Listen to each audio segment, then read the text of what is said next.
안녕하세요. 안녕하세요. 도봉구 창동사는 불량주부 망치부인 운영하고 있는 생방송 시사 서방에 오신 것을 환영합니다. 반갑습니다. 감사합니다. 어서오세요. 어서 들어오세요. 반갑습니다. 네. 지금 보니까 모바일 중계방이요. 이제 모바일도 중계방으로 오는구나. 네. 제 이제 모바일이 제일 밑에 쪽 중계방으로 좀 이동이 된 것 같고요. 네. 자, 어서 들어오세요. 어서 들어오세요. 망치부인이에요. 네. 마음을 담아니 감사하고요. 두비건님 감사하고요. 조이영님 감사합니다. 네. 후세아님 또 감사드리고요. 네. 꽃송이가 그 꽃 한 송이가 그래 피었구나. 거리의 사람들 하충무님 감사합니다. 어서오세요. 그래 사람들 반갑습니다. 감사합니다. 얼마만큼 어서오세요. 특별한 건지 그게 어려운 거야. 그게 봄이죠? 어려운 거라. 가구점 박사장님 반갑습니다. 감사합니다. 정말 가구점 하시나요? 네. 어서오세요. 어서오세요. 제가요 목이 좀 안 좋아서 네 목이 좀 안 좋아가지고요 목 관리를 좀 하려고 맛있는 거 먹자고 꼬셔. 안개 낀 고수분님 감사하고요. 조이양님 감사하고요. 어때요? 적응이 좀 되시나요? 네, 이 눈썹 그린 건데 오늘 좀 흐리게 그려지지 않았나? 네, 프로망스님 감사하고요. 어서오세요. 어서오세요. 망치부입니다. 네. 지금 비 오고 있어요. 근데 지역마다 다르지 않나? 예, 여기 지금 서울인데요. 서울은 비가 오고 있는데 다른 지역은 어떤지 모르겠어요. 전국적으로 비가 오나요? 모가차 드세요. 어머, 정말 저도 모가차 먹고 싶네요. 안 보내주시고. 우리 집에 모가차 없어요.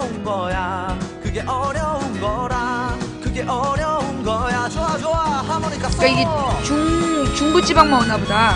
연두소나무님 감사합니다. 어서오세요. 어서오세요. 산둥성은 하창함. 지금 산동성에 계세요? 진짜? 컴퓨터로? 와우. 모야마미님 감사합니다. 원주도 오고 있고. 그러니까 이게 지금 중부지방에만 비가 오는 모양이죠. 그죠? 예. 날이 많이 흘려요. 그죠? 이런 때일수록 우리가 밝은 노래 들어야 되는 거 아니겠어요? 네. 영마미님 감사합니다. 어서오세요. 박시우 얘기를 지금 하면 이 사람아 그 손님 다 떨어지지. 네. 이 제목 뉴스 제목에 뉴스 제목. 네, 왜 분노하고 그래? 놀부에릭님 감사하고요. 명선땡님 감사하고요. 네. 제가 오늘 그러면 이제 박시우라고만 해놓으면 좀 그렇죠? 기소 의견 송치? 이렇게 할까?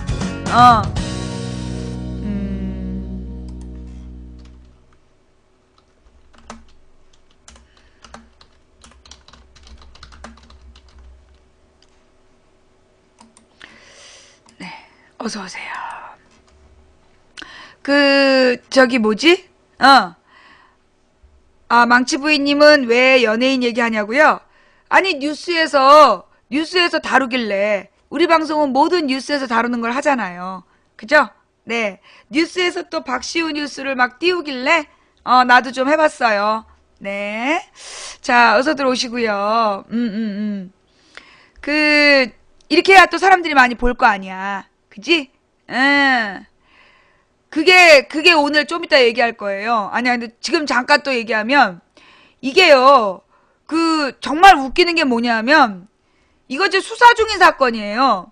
수사 중인 사건인데, 그 중에 이제 이 경찰이 기소 의견으로 송치를 했다는 얘기 뭐냐면, 검찰에다가 기소 의견으로 넘겼다는 얘기예요. 예, 월계수님, 매니저건이님 감사합니다. 근데 문제는 뉴스에서 뭐라고 나왔냐면, MBN에서는 혐의를 인정했다고 나왔어요. MBN에서는 박시우가 성폭행 혐의 인정이라고 나왔거든요. 그런데 지금 박시우 측, 다른 뉴스에서는 박시우 측 승인할 수 없다. 인정할 수 없다. 이렇게 또 나왔어. 그러니까 이제 이게 성폭행 혐의를 인정했다라고 볼 수 없는 것 같아요. 예. 월계수님 팬클럽까지 감사합니다. 매니저건이님, 카쿠님 감사합니다. 사실은요, 이게 개인의 사생활 부분이기 때문에 이게 이제 이 범죄가 확정이 되면 그때 공개를 해야 되는데 우리 경찰이 참 문제가 많아요. 스피드 영일님 감사합니다. 다른 사건은 아직 수사 중이라고 그러면서 특히 이제 뭐 국정원 댓글 사건, 국정원녀 댓글 사건 같은 경우에는 지금 국정원녀 댓글 쓴 여자 말고 또 다른 국정원 직원이 연루된 걸로 지금 나왔었잖아요. 그죠? 근데 거기에 대한 추가 보도가 없어. 그죠? 그 다음에 지금 시발단이라고 지난 대선 기간 동안에 움직였던 불법 네티즌 조직에 대한 뉴스도 안 나와. 수사 중이기 때문에 말할 수 없다. 근데 연예인 사건에 대해서는 굉장히 막 주도적으로 막 보도를 하고 있잖아요. 근데 이게 지금 나는 박시우가 성폭행 혐의를 인정했다는 줄 알았어. 뉴스에 그렇게 나왔었어. 틀림없이 내가 아까 보면서 어머 인정을 했네 그랬거든요. 예. 그런데 보니까 아니래. 다른 뉴스에는 인정했다는 얘기가 없어. 네. 그러니까 이게 지금 이제 이 연예인 뉴스는 막 보도를 하면서 실제로 수사에서 보도해야 될 내용은 보도를 안 하고 있다는 거죠. 그냥 이제 그런데 자 이제 오늘 박시우 이야기 먼저 해볼까요? 아직 우리 시청자분들 많이 안 오셨으니까 그럼 우리 박시우 얘기 먼저 해볼까? 일단은요, 첫째, 성폭력 범죄 사건에 있어서 가장 중요한 건 피해자의 진술이 일관되냐야. 피해자의 진술이 일관되냐가 굉장히 중요해요. 아까 보도에 의하면 피해자가 경찰이 기소 의견으로 송치를 했다는 얘기는 뭐냐면 경찰이 검찰에다 넘겼다는 얘기야. 그럼 이제 검찰에서 경찰의 의견을 보고 기소할지 말지를 결정을 해요. 아직 기소가 결정이 된 게 아니야. 그러니까 경찰의 의견이 검찰에다 넘어갔다는 얘기예요. 그러면 아직까지 이제 기소가 된 것도 아니고 유죄가 된 것도 아니고 그런 상황이란 말이야. 그러니까 일단 범행이 확정되기 전까지는 그 사람에 대해서 우리가 무죄라고 얘기를 해야 돼요. 그러니까 이제 박시우를 비난할 수는 없는 상황이야. 그런데 우리가 성폭력 수사에 대해서 가져야 될 기본적인 자세가 있어요. 뭐냐 하면 가령 어떤 여자가 소위 성매매 서비스를 하는 사람이었다. 성매매 종사자였다. 성노동자라 그러잖아. 성노동자야. 근데 이 성노동자를 어떤 사람이 강제로 강간을 했어. 강제로 강간을 한 다음에 돈을 집어던져주고 갔어. 이거는 범죄일까요? 아닐까요? 어떤 성노동자에게 한마디로 유흥업소 종사자인 여성을 어떤 사람이 강제로 성폭행을 한 다음에 그 다음에 돈을 집어던지고 갔다. 이거는 범죄일까요? 아닐까요? 범죄입니다. 예. 그거 범죄예요. 예. 그거는 정확하게 범죄예요. 형법상. 왜냐하면 성폭력이라는 건 뭐냐 하면 본인의, 그러니까 즉 피해자의 동의 없이 강제로 성적인 폭력을 행사했을 때 그때 그건 유죄가 되는 거예요. 그래서 아무리 그 사람이 유흥업소 종사자일지라도 원하지 않는데 강제로 성폭행을 한 다음에 돈을 주었더라도 이 사람이 나는 강간당했다라고 신고를 하면, 그리고 그 돈을 들고 가서 이 사람이 이런 돈을 주고 갔지만 나는 이 돈을 받으려고 한 게 아니다. 그리고 이 사람은 나를 강제로 성폭행을 했다라고 고소를 하잖아요. 그러면 이게 범죄예요. 그러나 우리나라에서 이런 경우 처벌받을 가능성은 몇 프로? 제로죠. 예. 우리나라에서 이런 경우에 처벌받을 가능성은 제로에 가까워요. 예. 네. 합의하에 이루어지지 않았으면 그 피해자라고 주장하는 사람이 동의하지 않은 상태에서 성폭행을 하면 다른 나라에선 그거는 범죄예요. 굉장히 치열하게 다퉈서 범죄로 가는데 우리나라 같은 경우에는 경찰 수사 단계에서 이미 접어요. 예. 솔직히 얘기해가지고요. 만약에 이번 사건이 박시우 사건이 아니었다면 이 사건이 이렇게 길게 끌지도 않습니다. 예. 우리나라에서 일반적으로 성폭력 피해자들에 대한 수사와 그 과정을 보면은요, 솔직히 얘기해서 가해자라고 지목된 사람이 피의자가 혐의가 있다라고 지금 의심받는 사람이 박시우가 아니었다면요, 이번 사건은 아예 초장에서 흐지부지 돼요. 아예 그 경찰이 한 번 불러서 조사하고 끝나. 같이 술을 같이 마셨다. 기본적으로 실제로 우리 이 성폭력 피해자들 수사한 얘기를 들어보면 같이 술을 마셨다. 그리고 같이 차에 탔다. 라는 이유만으로도요, 기본적으로 이 여자에 대한 신뢰감이 완전히 떨어져요. 피해자가 아무리 피해를 주장해도, 피해 사실을 인정을 안 해줘요. 기본적으로. 그리고 이제, 그럼에도 불구하고 강제로 그랬다. 그러면서 이제 본인이 어떤 상처를 입은 거나 이런 것들을 증명을 했다. 그래도 이게 경찰 수사가요, 당신의 잘못이 있다라는 식으로 몰아가지, 피해자의 잘못으로 몰아가지, 이번 사건처럼 이렇게 오래 끌면서 막 현장 생중계 안 해요. 만약에 어떤 여자 후배를 어떤 사람이 강간을 했어. 강간을 해놓고서는 그 강간한 거에 대해서 사실 우리가 같이 술을 마셨고 우리가 좋은 감정을 가지고 했다. 그렇게 해버리면요, 거의 대부분 우리나라의 성폭력 수사가 흐지부지 됩니다. 실제로 성폭행을 당하는 사람들 중에 신고를 하는 게 10% 정도밖에 안 되고요. 왜 10%밖에 안 되냐? 신고해봤자 처벌을 받는 게 어려워. 그 성폭행 피해자 중에 100명이 성폭행을 당하면 10%가 신고하고 10명이 신고하는데 10명이 신고한 것 중에 유죄 판결을 받아내는 경우는 한 명도 안 돼. 0.7%야. 더 웃긴 건 유죄 판결이 뭔지 알아요? 집행유예야. 집행유예. 대부분 성범죄자가 유죄 판결을 받더라도요, 우리나라에서는 이게 대부분 집행유예로 끝나요. 그래서 실제로 성폭력 피해자들이 그 공포 속에 떠는 거야. 그리고 이제 추가 범죄들도 많아요. 가령 어떤 도둑을 신고했다, 내지는 행패를 부렸다라고 신고를 했더니 어떤 그 음식점에 와서 어떤 놈이 행패를 부린 거야. 그래서 이제 주인이 신고를 했어. 그랬더니만 가서 약식으로 벌을 받고 와가지고 그 여자 주인을 성폭행을 해버린 거야. 이런 놈들도 있어요. 그러니까 우리나라가 사실은 성범죄에 대한 수사나 이런 부분들이 굉장히 약해. 근데 이제 지금 이게 이제 2010년경에 양형 기준이 바뀌었어요. 2009년인가 10년에 9년인가 보다. 양형 규정이 바뀌면서 그 성범죄자에 대해서 최고 15년까지 때리게 된 거야. 원래 우리나라에서는요, 성범죄자한테 그 전까지만 해도 2009년 이전에 양형 규정이 바뀌기 전까지만 해도 성범죄자한테 무슨 15년씩 형을 때릴 수가 없었어. 더 웃긴 거는요, 13살 미만의 어린아이들은 그 부모가 고소를 해야 돼. 만약에 부모가 고소를 안 하면 처벌도 안 됐어. 그리고 성폭력 피해자, 내가 만약에 지나가다가 어떤 놈이 강제로 여자를 강간하는 걸 봤다. 내가 경찰에 신고를 했다. 어떻게 될까요? 이거 그 사람 현행법으로 잡히지도 않아요. 왜 안 잡히냐 하면 이 강간은 친고죄이기 때문이야. 성폭행은 친고죄이기 때문에 내가 그걸 신고를 해도 받아주지도 않아요.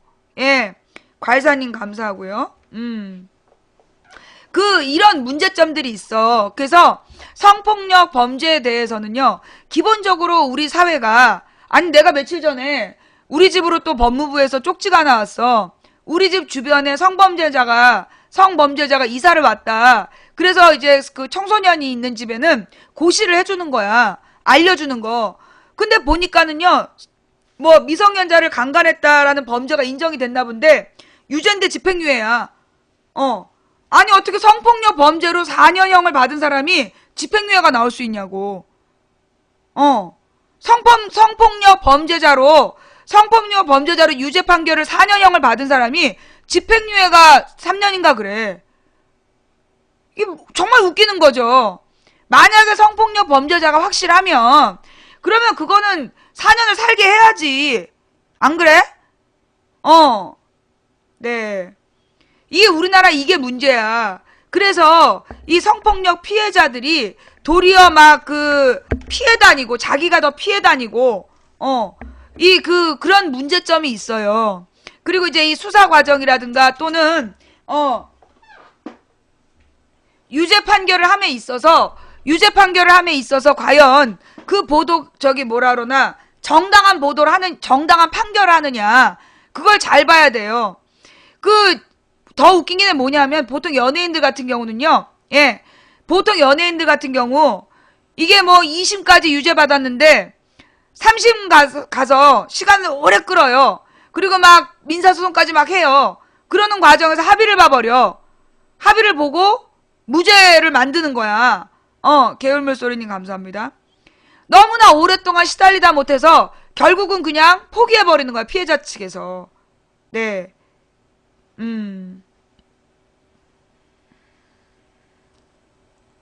네네. 개울물소리님 감사합니다. 근데 가만 보면 말이에요. 이게 만약에 이제 그 사람들이 이게 이제 짜고 친 거냐 아니냐. 가령 이 연예인이 말이에요. 최종 무죄 나오면 이거는 정치적인 의도라고 봐야 돼. 이 사람이 3심까지 해서 최종 무죄가 나왔다면 이거는 정치적인 의도라고 봐야 돼요. 그리고 지금 딱 얘기 나오는 거 보니까 저기가 있더만, 이게 기획사하고의 갈등이 있더만, 이게 지금 아까 언뜻 지나간 뉴스인데, 내가 오늘 뉴스를 하도 많이 봤고 어디 뉴스인지는 모르겠는데, 어디 뉴스인지는 모르겠는데 뭐라고 나오냐면, 이제 이 박시우 측에서 뭐라고 얘기를 했냐면, 이거는 자기는 성폭행을 한 게 아니다. 합의하에 한 거지, 자기가 강제로 한 게 아니다라는 주장을 끊임없이 하면서 무슨 얘기를 했냐면, 이게 이전 소속사, 박시우가 소속사로 옮겼나봐. 이전 소속사와의 갈등 속에서 제기된 문제이지, 자기는 강제로 하지 않았다. 라고 지금 얘기를 하고 있어요. 그래서 이번 사건은 정말 잘 봐야 되는데, 만약에 이 박시우가 최종 무죄가 나온다면 이거는 정치적인 이용이 분명해요. 정치적인 이용이 분명하다고 봐야 되고요. 예. 그리고 보통 연예인 스캔들 있잖아. 연예인 스캔들의 기본은 뭐냐면, 그 연예인이, 잘 봐요. 어떤 스캔들이 터졌어. 그래서 그 연예인이 완전히 묻혔다. 다시 안 나왔다. 다시는 그 뒤로 그를 볼 수 없었으면 그거 진짜 스캔들이야. 그런데 만약에 스캔들이 났어. 그런데도 여전히 메인 프로에 등장을 한다든가, 잠깐 쉬고 와가지고 복귀를 했다든가, 그러면 그거는 기획사와 정치권의 합의하에 벌어진 스캔들일 가능성이 커요. 예. 그니까, 보통 이제 이 스캔들이라는 것이 말이야. 연예인 스캔들이라는 게, 연예인 스캔들이 터졌어. 그래가지고 막 완전히 박살이 나버렸다. 그리고 다시는 재기하지 못하고, 무슨 이렇게 도시 주변에 라이브 카페 이런 데로만 돈다. 그러면 그건 진짜 스캔들이야. 근데, 보통 연예인들 중에 스캔들이 막 나. 그런데 나중에 보면 법적으로는 무죄 받았다. 그러면서 돌아오는 경우가 있어요. 그리고 막 특히 그 다음에는 이게 합의한 거냐 아니냐는 뭘 보고 알 수 있다? 광고가 끊어지냐 안 끊어지냐를 봐야 돼. 광고가 끊어지냐 안 끊어지느냐. 어떤 사람이 스캔들로 인해서 광고가 은퇴를 했어. 그럼 뭐가 중단돼야 되냐면 광고가 중단돼야 돼요. 왜냐하면 모든 CF 광고에는요, 그 CF 광고에는 뭐가 들어가냐면, 저기가 들어가. 모든 계약서에 뭐가 들어가냐면, 이미지를 실추하는 사건이 벌어지면 금액의 얼마를 보상한다. 금액의 얼마를 보상한다라는 게 반드시 들어가게 돼 있어. 그래서 정말로 이 사람이 그 스캔들로 은퇴한 거라면요, 모든 광고가 끝나야 돼요. 근데 광고가 끝나지 않고 계속 나왔다? 그러면 이거는 짜고 친 거라고 봐야 돼. 내가 누구라고는 얘기 안 하겠는데, 그런 경우는 대부분 짜고 친 거예요. 보통. 자, 그래서 이 연예인 스캔들에 대해서는, 아니, 근데 나는 웃기는 게 말이야. 자, 여러분 봐봐요. 이게 경찰이, 이제 우리가 수사를 할 때는, 홍희님 감사합니다. 팬클럽까지 감사드려요. 우리가 수사를 할 때, 이게 어떤 형이 유죄로 판결되는 과정은 어떠냐 하면, 먼저 경찰에 신고가 들어가. 그러면, 이제 경찰에 신고가 들어가는 게 있고, 검찰에서 수사하는 경우가 있는데, 일단 경찰에 신고가 들어가요. 그러면 경찰에서 조사를 합니다. 경찰에서 조사를 한 3개월 내에 조사를 하게 돼요. 그러면 이제 그 조사받은 내용을 가지고, 경찰이 입장을 결정하는 거야. 이걸 기소할지 말지를 결정을 해.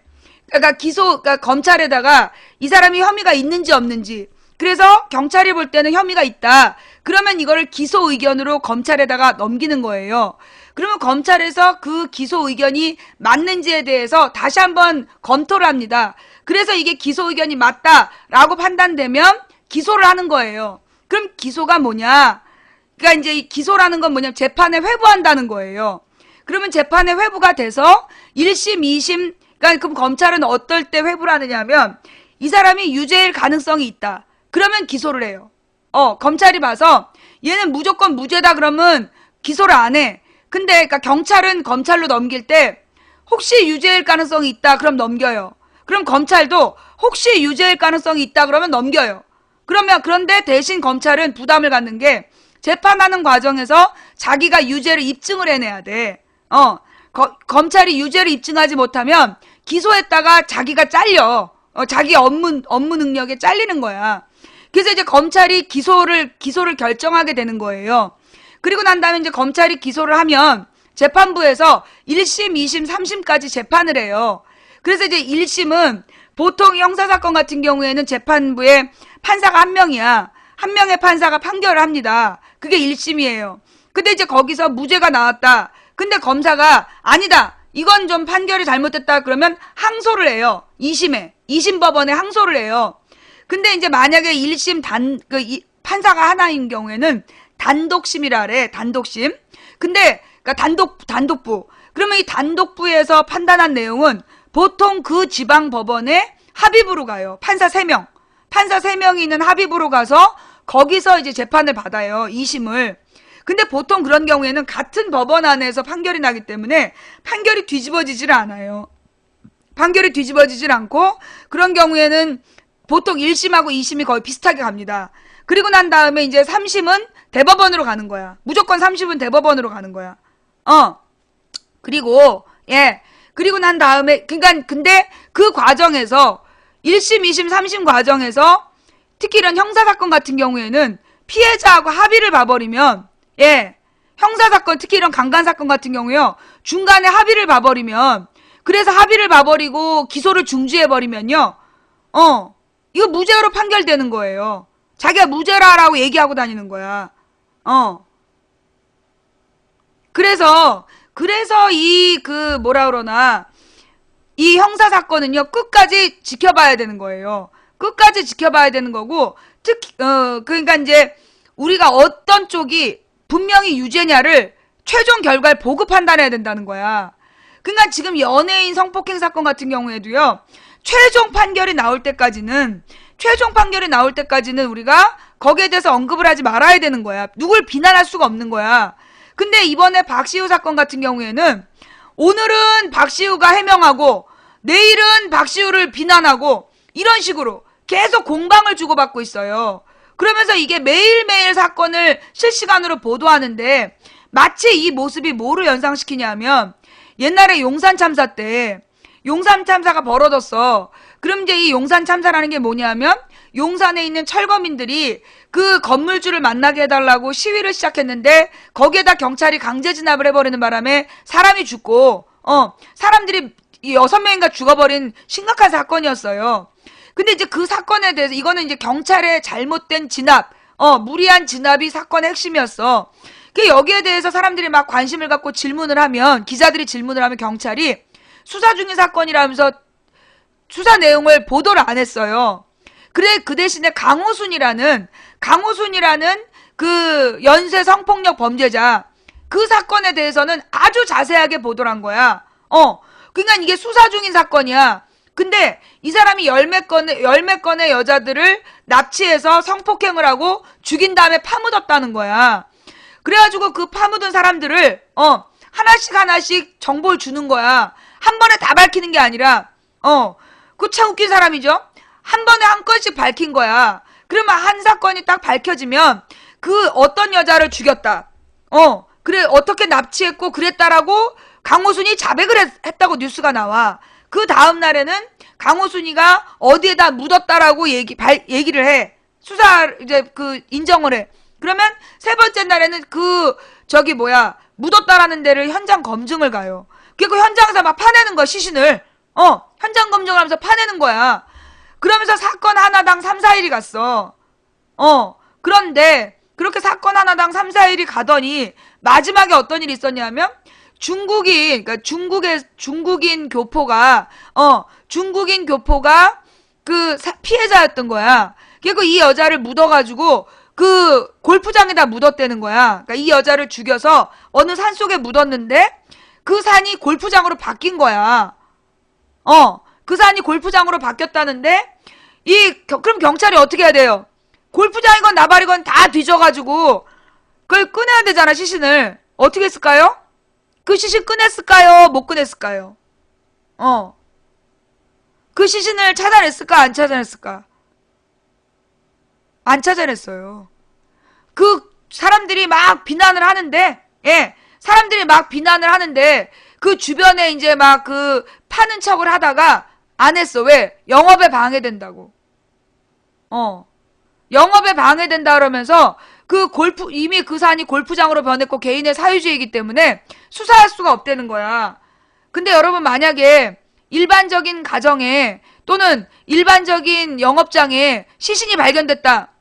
경찰에서 압수수색 합니다. 경찰에서 압수수색 하고요. 그 압수수색해서 거기다 팝니다. 예. 그런데 그 당시에 그 골프장은 안 팠어요. 이유가 뭘까요? 골프장에 들어다니는 사람들이 누구니까? 권력자들이니까. 일반적인 사유지에 만약에 시신이 묻혀있다. 아니, 여러분 생각해봐. 일반적인 어느 식당 지하에 시신이 묻혀있다는 제보가 들어와. 내가 거기다 묻었다. 그러면 영업 중지시키고요. 그거 압수수색 영장 신청을 해서요. 거기 다 파냅니다. 그런데 뭐는 그 골프장이라서 그렇게 수사를 중단한 거예요. 그리고 지금 그러면서 나중에 다시 강호순네 집에서 빤스가 몇 개 발견됐다. 스타킹이 몇 개가 발견됐다. 막 그러면서 뉴스를 했으나 그때는 이미 용산 사건을 사람들이 잊어갈 때였어. 한 달 동안 용산에 대해서 끊임없이 이제 그 네티즌들이 그 사건을 문제 제기하고 그 다음에 이제 그 관련 정보나 제보들을 막 공유할 때 계속 강호순 사건으로 도배를 한 거야. 강호순 사건으로 다 도배를 해놓고 나중에 가서 이제 용산 사건이 희미해지니까 용산 사건에 대한 국민들의 관심이 싸늘해지니까 강호순 얘기를 덮은 거야. 그러면서요. 이제까지 또 그러면서 또 무슨 일이 있었냐면 이명박 정부 들어서서 나타난 현상인데 왜 그 강력범죄 있잖아. 강력범죄자에 대한 보도를 과도하게 하는 거야. 실제로 어떤 교수가 매체를 연구하는 교수가 공개를 한 게 있어.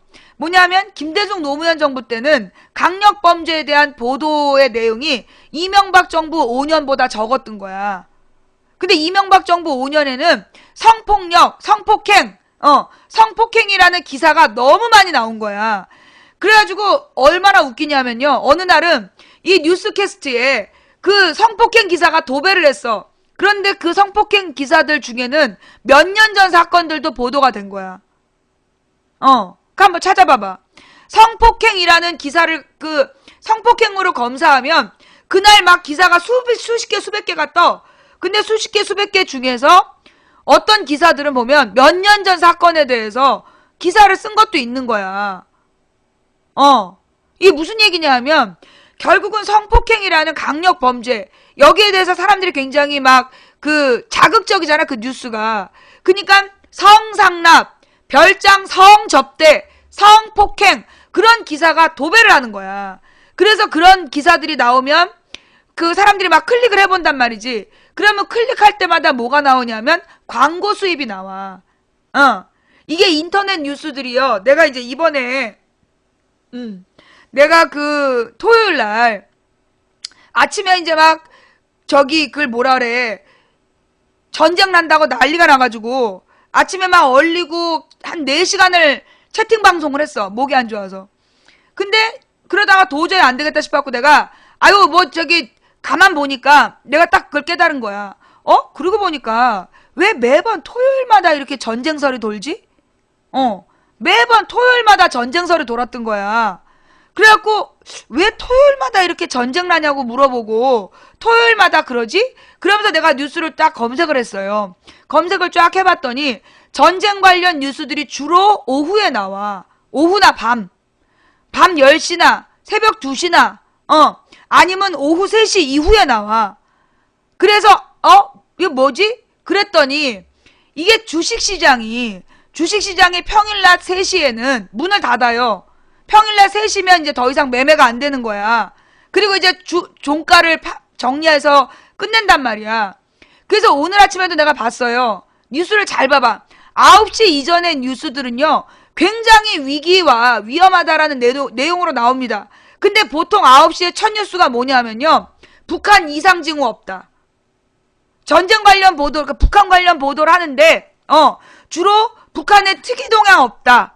주식시장은 안정세로 출발한다. 그 뉴스가 나오는 거야. 정말로 전쟁에 대해서 그렇게 밤새도록 막 전쟁 나나요 막 애들이 두려워한 거에 비하면 주식시장이 너무나 안정되어 있는 거예요. 정말로 만약에 정말로 전쟁이 일어날 거면 외국인들이 정보가 빠르잖아. 외국인들이 매도하고 다 튑니다. 우리나라 시장에서 다 철수해요. 근데 지금 보면 주식시장이 맨날 안정세야. 그렇잖아. 이건 뭐냐 하면 실제로 전쟁 위험이 없다는 거야. 그런데도 왜 그토록 전쟁 이야기를 하느냐. 여 자막에 써 있잖아요. 전쟁 공포를 팔아야 돈을 버는 사람들이 있어. 전쟁 공포를 파는 사람들이 있는데 이 사람들은 전쟁을 해야 돈이 돼요. 근데 그 전쟁 공포를 파는 사람들이 옛날에 어떻게 했냐면 김대중 때 아니야 이명박 때지. 이명박 때 그 천안함 사건을 가지고 뭐예요? 우리는 전쟁도 불사한다. 이명박이 전쟁기념관에서 발표를 했잖아. 그날 하루 만에 주가 총액에서 29조 원이 날라갔어. 사람들이 투매를 하는 바람에 주식 가격이 다 공동으로 내려가가지고요. 다운이 돼가지고 하루에 주가 총액 중에 29조 원이 사라진 거야. 그리고 나더니 얘네들이 전쟁 관련 보도를 할 때 뭘 피해? 주식시장을 피하는 거야.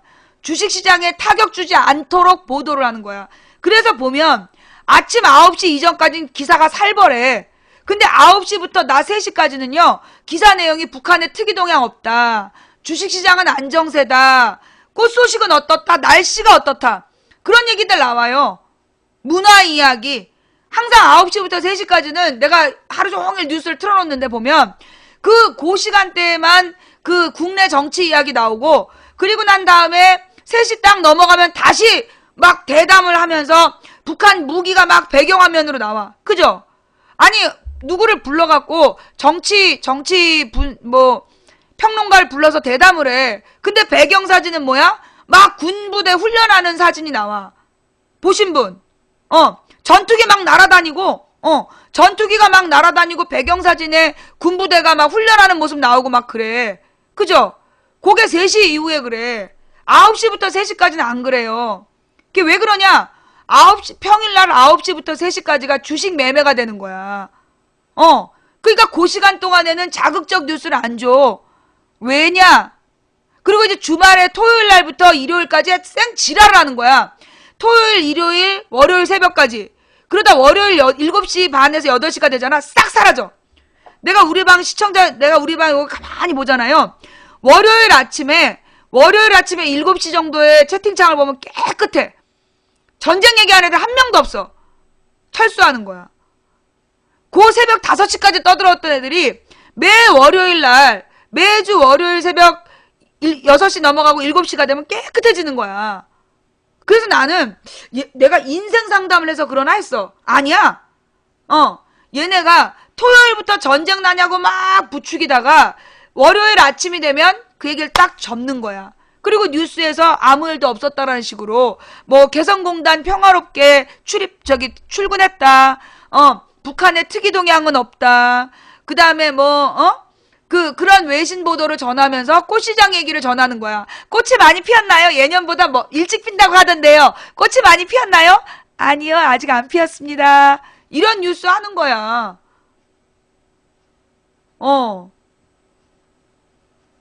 그게 지금요, 현재 그러면 왜 전쟁 공포를 파냐? 내가 지난주 금요일 날도 얘기했지만, 현재 있잖아요. 그러면서 또 하나. 자, 여러분. 나는 요즘에 이렇게 저녁 때 뉴스를 보다 보면 말이야. 무슨 생각이 드냐면, 우리 지금, 무슨 무기 홈쇼핑 보고 있나. 여러분, 그거 웃기지 않아요? B2가 떴다. B2의 능력은 뭐뭐뭐가 있고, 그러면서 가격은 얼마다. 그 다음에 B52가 떴다. B52는 어떤 기종의 전투기이고, 가격이 얼마다. 그 다음에 어저께는 F22가 떴다. F22는, 어떤 기종이고, 무슨 능력이 있으면서, 가격은 얼마다. 오늘은 뭐가 떴게요? X밴드, 오늘은 X밴드, 그걸 뭐라래. X밴드 레이더. 그러면서 해상에 그 X밴드 레이더를 띄워서 북한을 내밀하게 관찰할 수 있는 그런 레이더다. 그러면서 이제 오늘 또 그 신무기를 홍보를 하는 거야. 가만 보면요, 예. 그쵸? 가만 보면 해상용 레이더, 그러면서 이런 내용들을 가만히 보니까 이게 꼭 무슨 무기 홈쇼핑 같은 거야. 그러잖아, 왜? 여러분, 지금 늦었습니다. 얼마 남지 않았어요. 마감 임박? 이거 보세요. 이거 정말 대단하죠? 네, 빨간색 불이 들어오고 있어요. 네, 클릭하면 선이 없는 무선 인터넷이에요. 가격은 얼마? 기능은 얼마예요? 자, 서두르세요. 아주 뉴스에서 말이에요. 뉴스에서 요즘은 완전히 미국 무기를 갖다가 홍보하는 거야. 이게 언제 그랬냐? 옛날에 걸프전 때 그랬어. 걸프전 때 매일매일 뉴스에서요, 미국 무기가 나와요. 미국 무기가 나오면서 요격 미사일이다. 그러니까 이제 그러니까 전투기가 뜨면 전투기를 쫓아가서 공격하는 그러니까 소련의 미사일이 있었어. 그 미사일을 추격하는 미국의 요격 미사일 매일매일 광고를 했다니까, 텔레비에서? 그거 기억나세요? 나이 드신 분들 그거 기억나세요? 근데 그게 실제로 사람들이 갖고 다 현장 가서 본 거야. 무슨 경기 보듯이. 그랬는데 이게 비행기는 크잖아. 전투기는 크니까 미사일이 가서 맞추는 요격률이 높았어. 격추율이 높았어. 근데 그 미사일을 요격하는 미사일은 맞추기가 어렵잖아. 그래갖고 이거 요격률이 2%인가 밖에 안 나온 거야. 그래갖고 어떻게 됐냐. 소련제 미사일을 다 사갖고 가버린 거야, 사람들이. 그리고 미국 미사일을 안 샀어. 그게 우리나라에 상당수가 들어와 있다는 거 아니에요. 잘 안 맞추는 미사일이, 미국 거. 그러니까 지금 말이에요. 미국의 중심 산업이 뭐냐면 무기산업이야. 미국에서 주요 수출품이 뭐냐면요. 자동차나 이런 거 아닙니다. 미국의 자동차, 냉장고, 전혀 주요 수출품 아니에요. 미국의 주요 수출품이 뭐냐면 농산물, 밀 같은 거 있잖아. 밀과 쌀. 그 우리나라에 쌀 시장 개방하라고 막 강요하고 그러잖아. 밀과 쌀, 이런 옥수수 이런 농산물. 그 다음이 뭐냐면 소고기. 전 세계 미국이요. 그 카우보이란 영화가 있잖아. 그러니까 미국은 소를 옛날부터 키운 거야. 근데 미국 사람들이 소를 다 안 먹어. 근데 사실은 전 세계에서 소를 가장 많이 먹었던 게 미국이었어요. 뭘로? 스테이크로. 그래서 옛날에는요, 미국의 드라마를 보거나, 미국 드라마나 미국 영화를 보면 대부분 스테이크를 먹었어.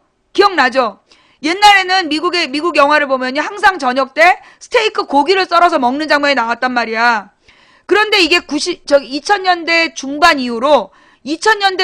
이후로 미국 드라마나 이런 데에서 스테이크 먹는 장면이 사라졌어요. 대부분 사람들이 뭐 먹어? 야채 먹잖아. 그죠?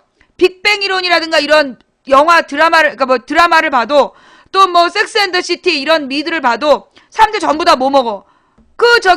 콘프로스트나 아니면 샐러드만 먹잖아. 아니면 타이 음식, 중국 음식 먹잖아.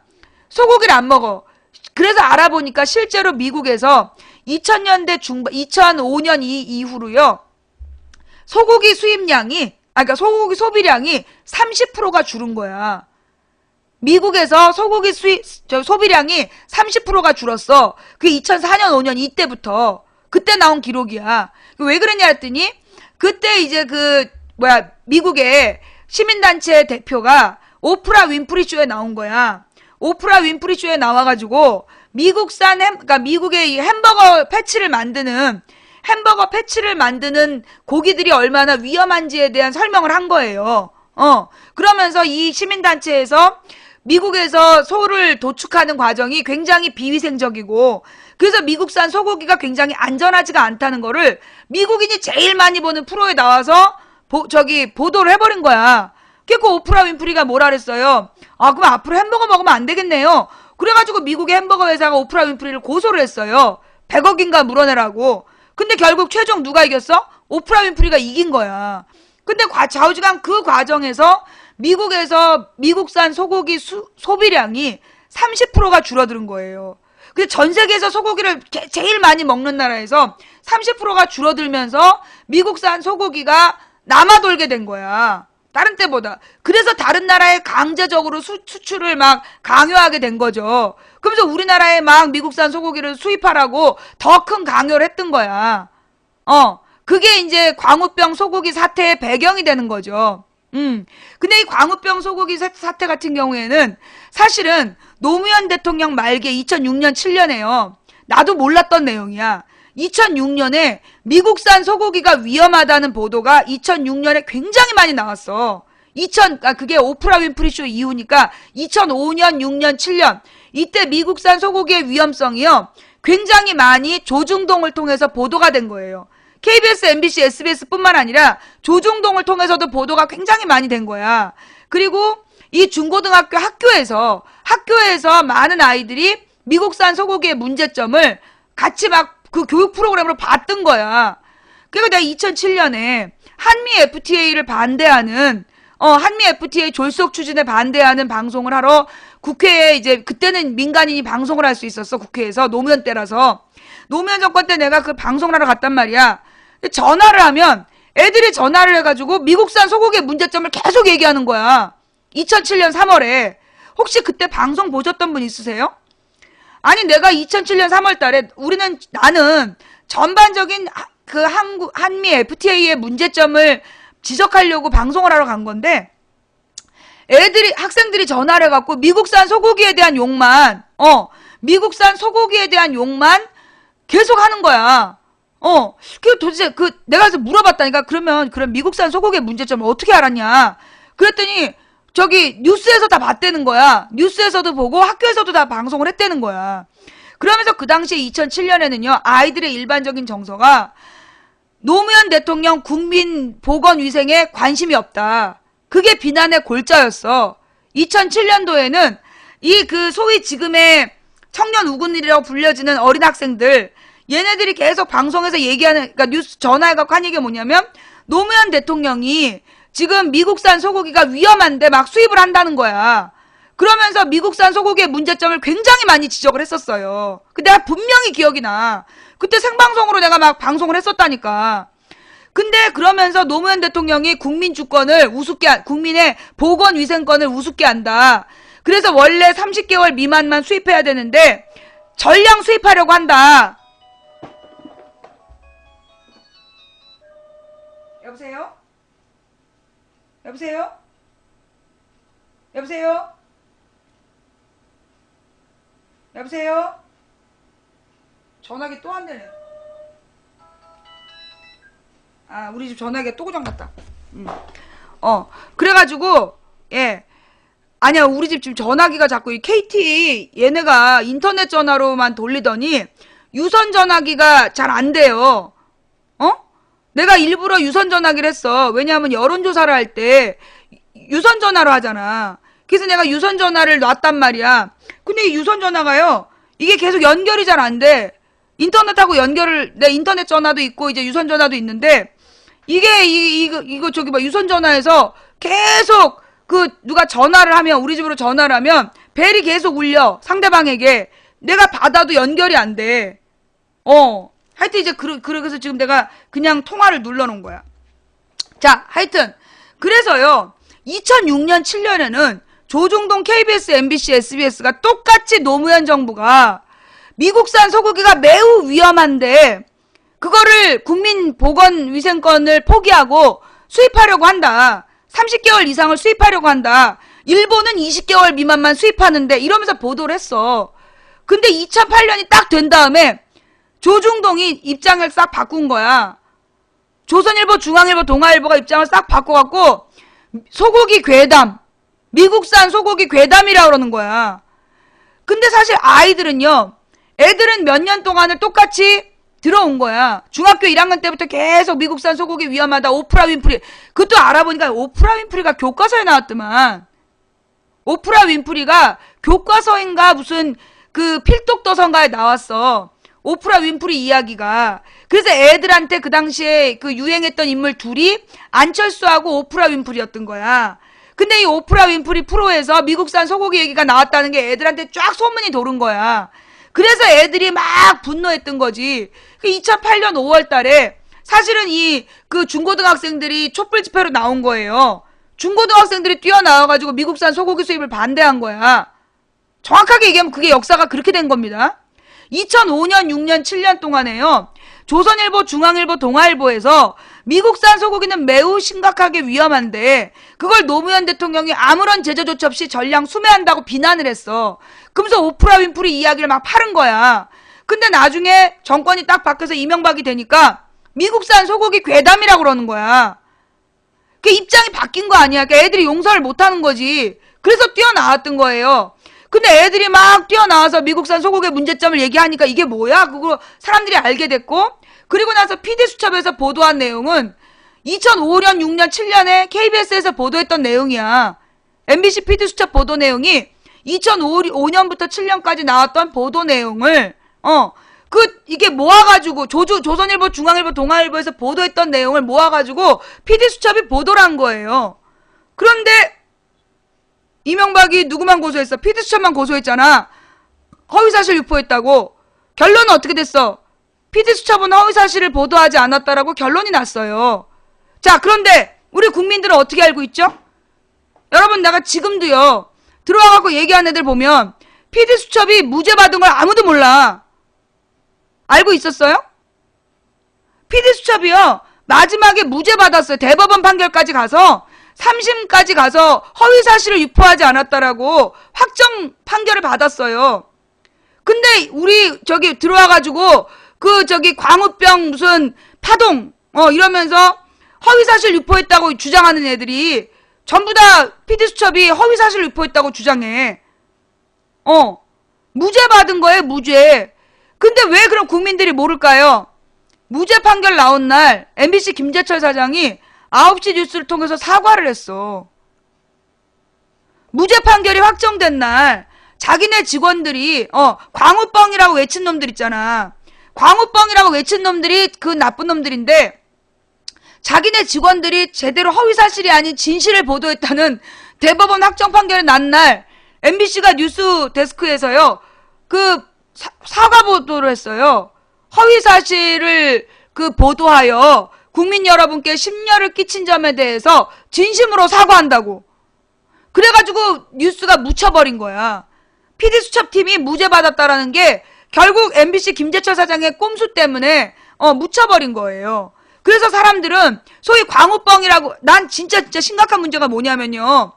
요즘에 이게 식당에, 내가 한식당을 가다가 안 가. 옛날에는 내가 한정식을 참 좋아해서 한정식을 먹으러 갔었어. 근데 지금 안 가요. 이유가 뭐냐? 한정식 집에 나오는 소고기가 다 미국산이야. 원래 미국산 소고기를 팔지 않던 고깃집에서도요, 전부 다 미국산 소고기를 팔아요. 그래서 광우 뻥이다. 미국산 소고기 문제 없다. 벙어리 주는 거에 시비할 거면 나가. 네.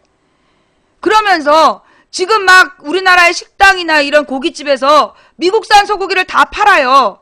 그런데 여러분, 미국산 소고기를요, 전 세계에서 제일 많이 수출하는 외국이 어느 나라일까요? 전 세계에서 미국산 소고기를 제일 많이 수출한 나라는 누구일까요? 내가 지금부터 얘기하는 건 다 팩트야. 우리나라만 제일 많이 수출해요. 우리나라만 미국산 소고기를 제일 많이 수입해요, 수입. 다른 나라는 미국산 소고기 우리나라처럼 수입한 나라가 없어. 우리나라보다 동그라미 2개가 없어. 우리나라가 수입하는 내용, 우리나라가 제일 많이 수입을 해. 그 다음, 더 웃긴 건 뭐냐? 일본이나 대만은요, 대만은 25개월 미만만 수입을 해. 그리고 일본은 20개월 미만만 수입을 해. 우리나라만 30개, 뭐예요? 제한 조건 없이 전면 수입을 해. 우리나라만 미국산 소고기를요, 아무 조건 없이 그냥 받아들인 거야. 거기다 심지어 뭐까지? 미국산 소고기, 옛날에 2005년 이전에 미국에서는 광우병 위험물질로 분류됐던 것까지 걔네가 법을 바꿔갖고 이거 광우병 위험물질 아니라고 법을 바꾼 다음에 그걸 우리나라에 수출하고 있어요. 그래서 사실 소고기 막창 요리, 구이 이런 게 되게 위험한 거야. 왜? 소고기 막창구이의 막창이 미국산이라면 그건 위험한 겁니다. 제일 막창 잘 팔리는 데가 대구 아니야. 그러면서 미국산 소고기가 아무 문제 없는 것처럼 그렇게 보도하고 있어요. 이거 진짜 심각한 문제예요. 그럼 얘네들의 주장이 미국산 소고기를 먹고 인간광우병 걸린 사람이 있냐? 라고 물어. 미국의 시민단체 주장에 의하면 인간광우병 의심 환자 많으나 해부를 안 한다는 거야. 미국의 시민단체 주장이 뭐냐 하면 사실 젊은 애들이 치매 걸린다는 게 이상하잖아. 젊은 애들이 뇌에 이 구멍이 나는 치매가 걸린다는 건 문제가 있는 거잖아. 그러니까 젊은 아이들의 치매가 9,000%가 늘어난 어떤 주가 있어.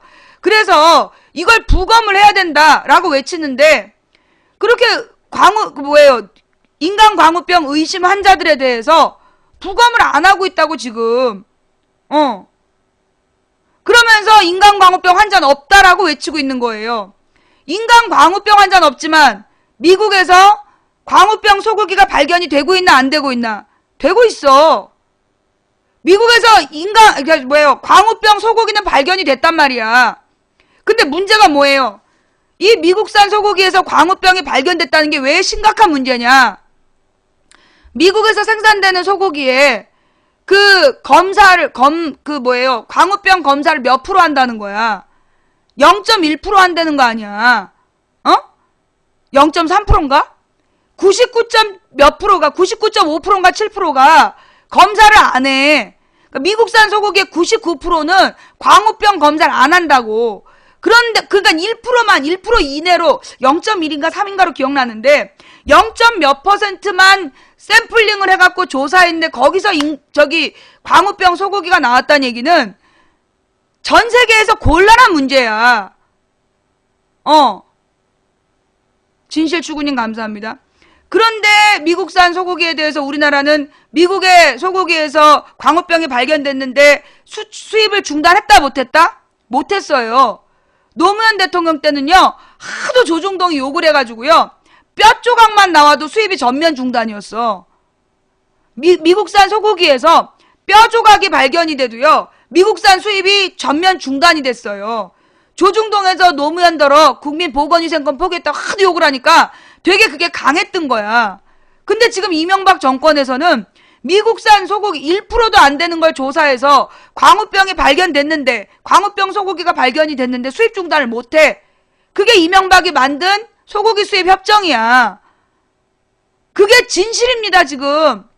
근데 우리나라에서요, 아무 생각 없이 미국산 소고기를 아무렇지도 않게 먹고 있어. 광우병이라고. 광우병 아니에요. 광우병 아니야. 광우병 문제는요, 여전히 똑같이 진행되고 있습니다. 예?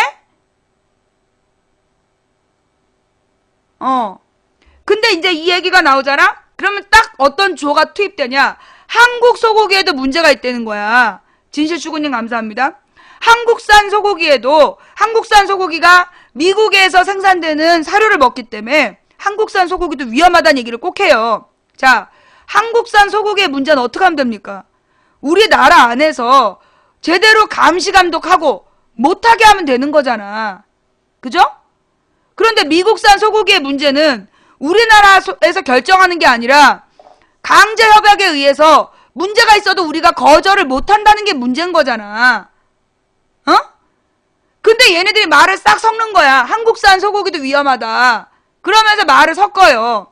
한국산 소고기는 한국이 관리 감독만 잘하면 되는 거야. 그런데 미국산 소고기는 관리 감독을 해도 못하게 하는 거 아니야. 그러니까 못하게 하는 거 아니야, 관리 감독을. 광우병 걸린 소고기가 수입돼도 우리나라 막을 방법이 있어, 없어? 현재 없어. 그게 문제인 거야. 한국산 소고기가 위험하냐 마냐는 다른 문제야. 그건 우리나라에서 해결하면 되는 문제야. 그러나 미국산 소고기에 위험 요소가 있어도 우리가 막지 못하는 문제, 그거를 지적하는 건데 요 요원들이 딱 들어와가지고 아주 물타기를 해요. 한국산 소고기도 위험하다는 식으로.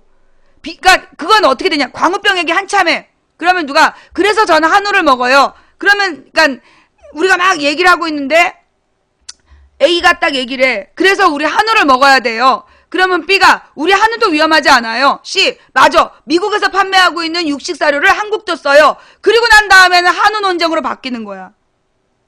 그쵸? 항상 그랬어. 항상.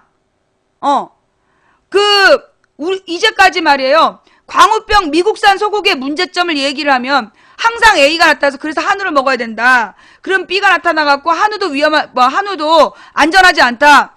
그러면 C가 왜 안전하지 않죠? 그럼 D가 한국에서 판매하고 있는 소고기도 미국산 사료를 쓴다. 그러면서 미국산 소고기에 대한 비판이 아닌 한국산 소고기 비판으로 마무리가 되는 거야. 꼭 그래. 매일매일 그래. 고기 뷔페 가면 안 돼요, 여러분. 진짜. 근데 솔직히 얘기할 거예요, 여러분 있잖아요. 소고기가 좋은 고기가 아니에요. 소고기가 좋은 고기가 아니야. 왜 소고기가 나쁜 고기냐 하면 소고기는 그 지방에 문제가 있어. 소고기의 지방이 그 사람의 체온에서 응어리가 진다는 거 아니야. 그 돼지고기나 닭고기보다 소고기가 위험한 이유가요. 소우지가, 그러니까 소고기의 지방이 소위 마블링이라고 그러는 거 있잖아. 그게 건강에 치명상인 거야. 건강에 아주 안 좋은 기름이라는 거죠. 그래서 원래 소고기는 고기 중에 질이 낮은 고기, 나쁜 고기야. 사실은 고기 중에 제일 좋은 고기가 닭고기예요. 소고기, 돼지고기, 닭고기 중에 닭고기가 제일 좋은 고기야.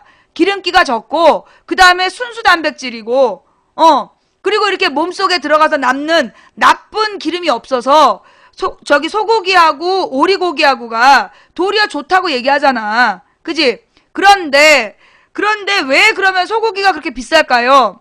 소고기는 옛날에 뭐의 재료였어? 농사를 짓는 노동력이었어. 옛날 트럭이나 마찬가지였다고. 그러니까 옛날에 농사 짓는 이 트랙터 같은 일을 했던 소를 함부로 잡아먹을 수가 없었던 거지.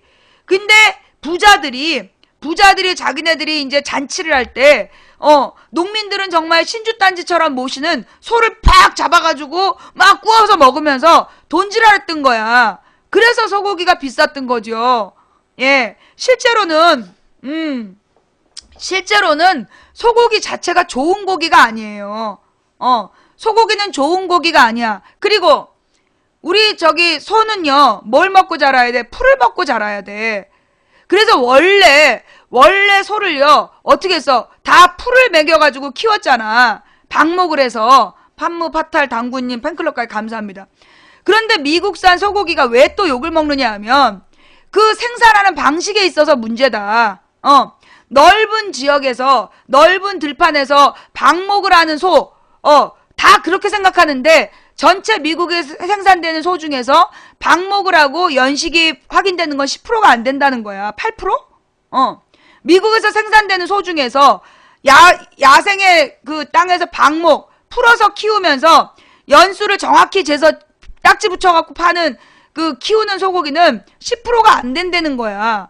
나머지 90%는 어디서 키우냐면 아주 우리 닭장처럼 움직이지 못하게 묶어놓고 그리고 동물성 사료를 줘서 키운다는 거 아니야. 그래서 문제이고, 또 하나는 이 미국산 소고기를 거의 공장제로 굉장히 소고기를 많이 생산하다 보니까 공장제 생산 방식이고, 그 공장제 생산 방식에서 소를 가를 때 뭘로 갈러? 전기톱으로 가르는데, 전기톱으로 이 무식한 새끼들이 위에서 아래로 쫙 갈라버려. 근데 우리나라는 소 잡는 방법이 다르대. 지금은 어떤지 모르겠어. 지금은 어떤지 모르겠는데, 우리나라에서는요, 소를 다 먹잖아. 모든 몸을 다 먹기 때문에, 우리나라는 소를 자를 때 어떻게 잘라? 부위별로 잘랐던 거야. 부위별로 잘라내가지고, 그거를 기술적으로 분리를 해서 먹었던 거지. 응?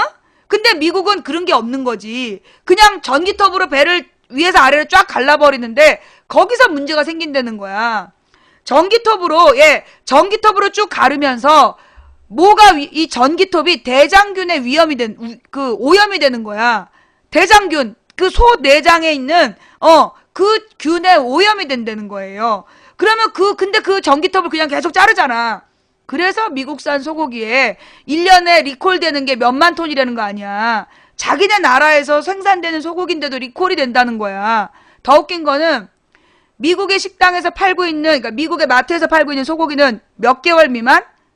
18개월 미만. 미국 소고기는 미국산 소고기를 미국인도 먹습니다. 먹지? 몇 개월 미만? 18개월 미만. 실제로 이 마트에서요, 스테이크용으로 팔리는 소고기는 18개월 다 미만이라는 거야.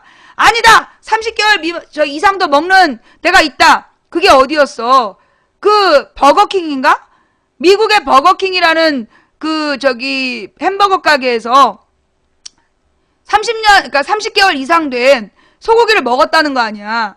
30개월 이상 된 소고기를 먹으면서, 소고기를 갈아가지고 패치를 썼다는 걸 인정을 했어요.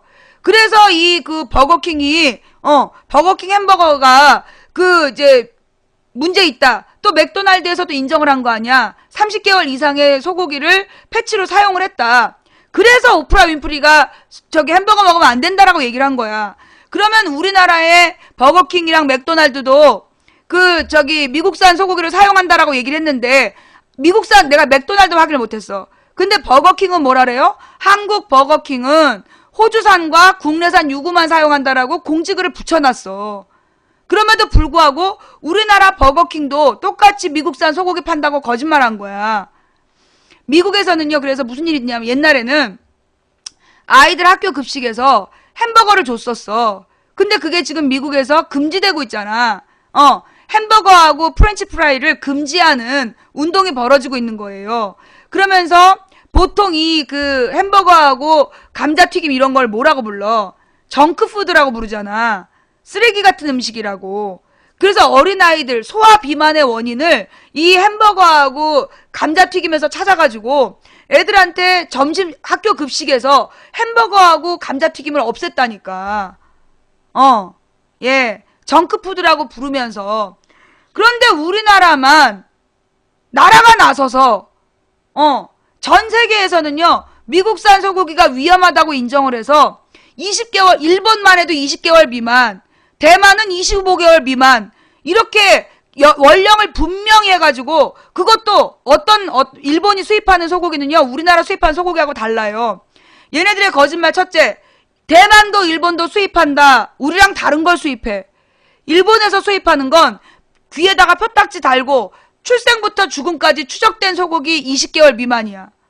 그것도 아주 섬세한 포장을 해가지고 일본으로 수입해요. 우리나라로 수입되는 소고기는 원령 구분을 뭘로 해? 이빨 이렇게 열어보고 하는 그런 소고기야. 그리고 원령 제한도 풀었어, 이명박이. 전면 수입 개방으로 바꾼 거야. 그래서 지금 우리나라만 소고기 수입에 문제가 있는 거야, 여전히.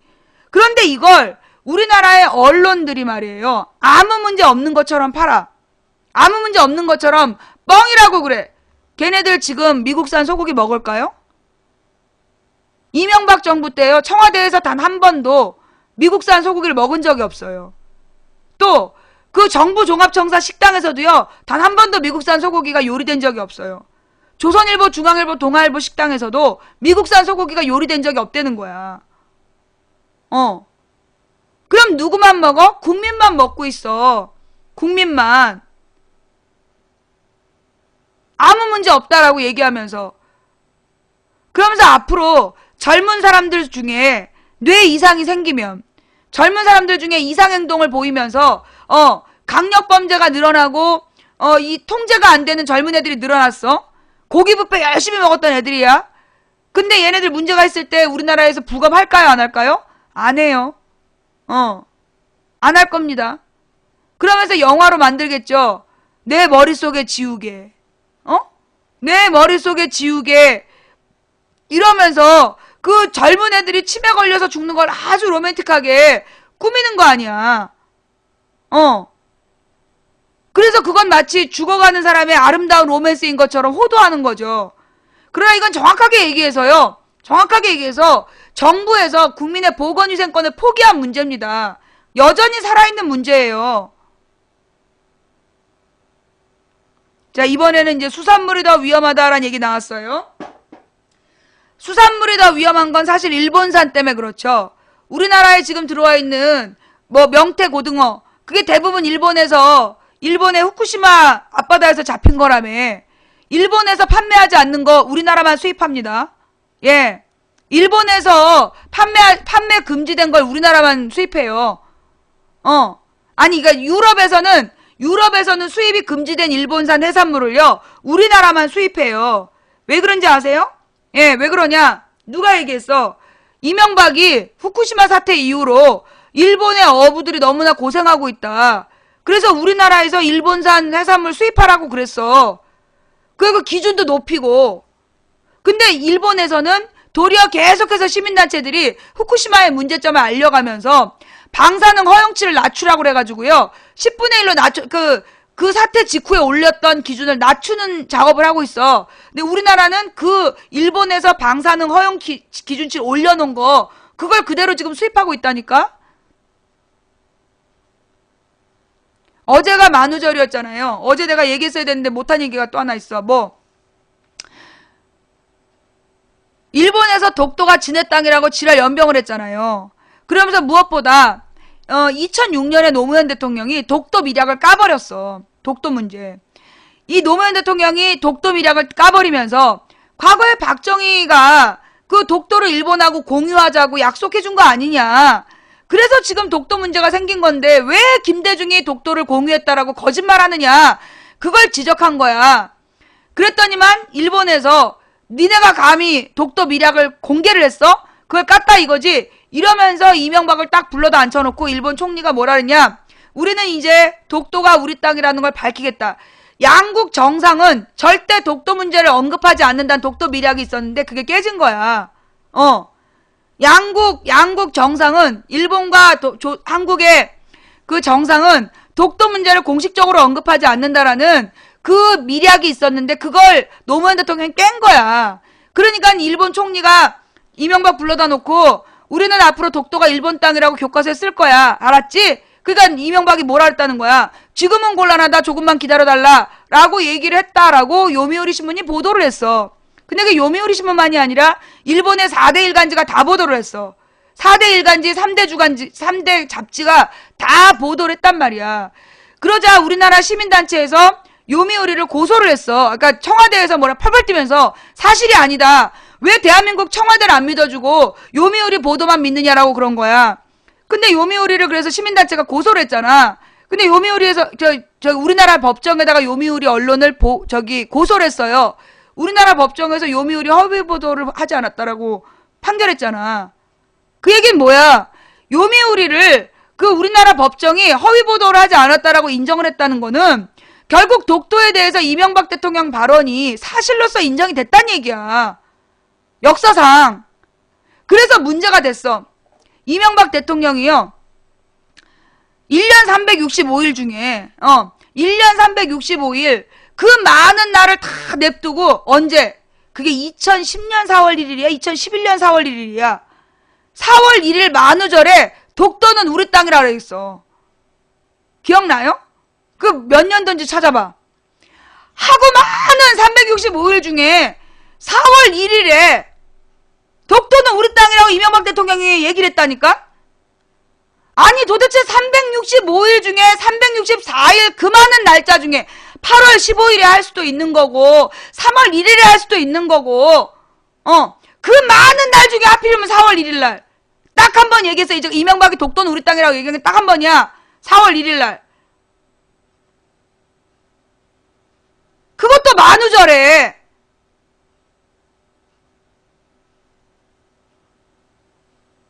그래도 지금 이명박은 원전왕 외교왕 이러고 돌아다니는 미친놈들 있잖아. 얘네들 뭔데? 원세훈이가 키운 애들 아니야. 성시경 조아님 감사합니다. 작년이었나요? 재작년 아니었어? 예. 11년 4월 1일 아니었어? 판무파탈 당구님도 감사하고요.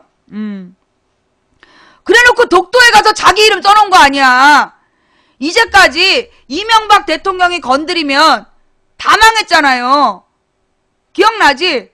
원래 원전도 원자력 발전소도 뭐 이렇게 많이 수출이 될 것처럼 했었잖아. 근데 이명박 대통령이 아랍에미리트에 원자력 발전소 짓기로 했다고 그 개뻥을 쳤잖아요. 그리고 나서 후쿠시마 사태 일어나갖고 전 세계에서 원전 거부가 들어갔어. 전 세계에서 원전을 이제 더 이상 짓지 않는 걸로. 예, 만세님 감사하고요. 착한 여우님, 1.4세 시링님? 뭔 얘기야? 하여튼 1점님 감사합니다. 예, 팬클럽 가입, 서포터즈 감사드리고요. 자, 망치부인 방송 마음에 드시면 빨리 추천 좀 해봐.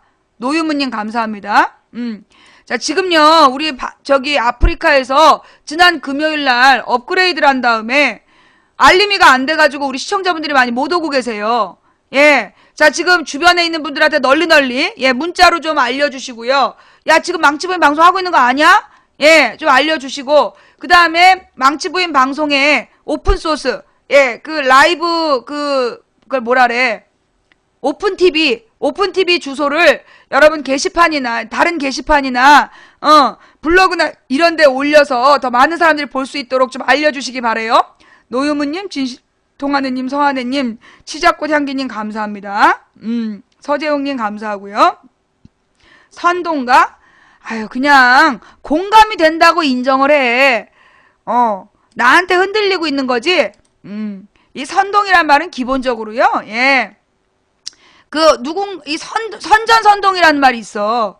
선동이라는 말은요, 원래 굉장히 칭찬하는 개념이에요. 그거 알아요? 선전선동이라는 말이 뭐냐면 어떤 방향이 있어. 정책적 방향을 잘 선전해갖고 사람들이 마음으로 공감하게 하는 행위. 그걸 선전선동이라래. 근데 선동가다라고 얘기를 한다는 건 내 말을 듣고 자기 마음에 공감이 된다는 얘기야. 마음이 움직인다는 얘기예요. 선동이라는 표현은 기본적으로 누군가의 마음을 흔들어가지고 어떤 방향으로 이끄는 걸 얘기해. 근데 와갖고 자꾸 선동한다고. 그냥 흔들리고 있는 그대의 마음을 인정하면 돼. 넌 날 사랑하게 된 거야.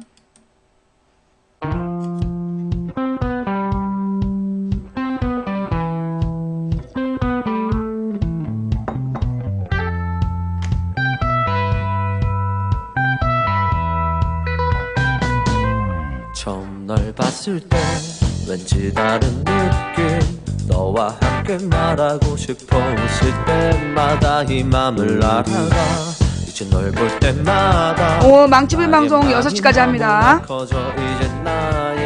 아우, 요즘에 애들 날 너무 좋아해. 아우, 그냥 녀석들 눈은 높아가지고 감당할 수가 없어, 놈들의 사랑을. 어쩌면 그렇게 들이대는지. 눈들 높아가지고. 나는 어떡하죠 아직 서툰데 맨날 선동당하는데서. 새어나가 커져버린 내 마음이 자꾸만 새어나가 요원 맞지 뭐. 가부전 박사장님 감사합니다. 북한 찬양한 새끼들 전부 다 강퇴시키세요. 예. 애들만 좋아하는 게 아니고 어른도 좋아하시나요? 살살고양이님, 매니저건이님 감사합니다. 뭔 얘기 중요한지 잊어버렸어.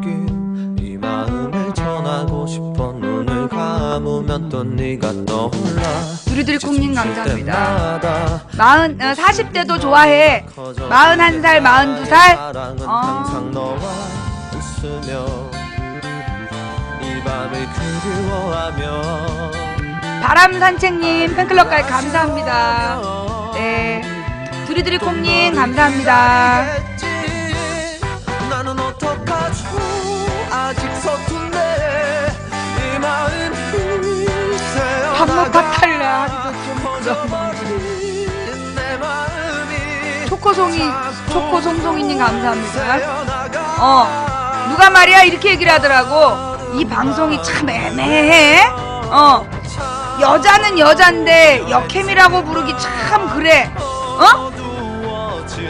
이쁘긴 이쁜데 미녀라고 하긴 좀 그래. 그러더니 이제는 뭐라고 할까? 판무 파탈이라고 하기도 좀 그래?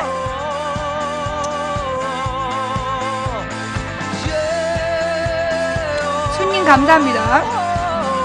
착한 여우님 감사합니다. 그냥 여자 방송? 좀 애매해. 뭐가 애매해? 내 마음이 자꾸 새어나가. 저는요, 이 박시우 사건을 보면서 무슨 생각이 드느냐면, 여러분 지금 박시우가 성폭행 범죄자라는 게 확정이 됐습니까? 박시우가요, 성폭행 범죄자라는 게 확정이 됐어요? 안 됐죠? 그죠? 그런데 이 성폭행 범죄자라는 게 확정이 안 된 박시우 사진이 너무나 드러나서 막 보여지는 거야. 근데 이제까지 성폭력 범죄자 얘기가 나왔었지만 사실 고영욱 같은 경우에는 얼굴이 계속 나오진 않지 않아요? 근데 뉴스를 보면서 고영욱은 얼굴을 계속 보여주지 않은 것 같더라고. 근데 박시우는 얼굴을 계속 보여줘. 그것도 좀 차이가 있어. 그죠? 근데 이 박시우 같은 경우 얼굴을 너무나 지금 아직 범죄가 확정이 안 됐는데 저렇게 얼굴을 보여줘서 어쩌자는 거지? 여러분 이거랑 같이 연결해가지고요. 여러분 그 성접대 별장 얘기 알지? 별장에서 성접대를 했다. 그 뉴스 들었던 기억나죠? 왜 이렇게 어둡냐?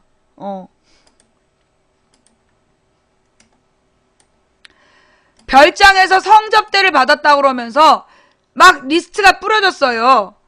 그 리스트를 제일 먼저 보도한 게 누구지? 조선일보야. 그죠? 조선일보에서 실명을 거론하면서 그 성접대 리스트가 풀렸어. 그리고 난 다음에 SNS로 성접대 리스트가 돌았다는 거 아니야. 그거 맨 처음에 돌린 놈들을 잡아야 돼요.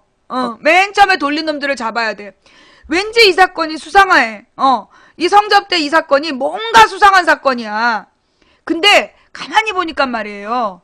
가만히 보니까 뭔가 좀 이상한 점이 좀 있어. 뭐냐 하면 지금 분위기가 언론하고 그 박근혜 정부의 줄다리기 같은 거.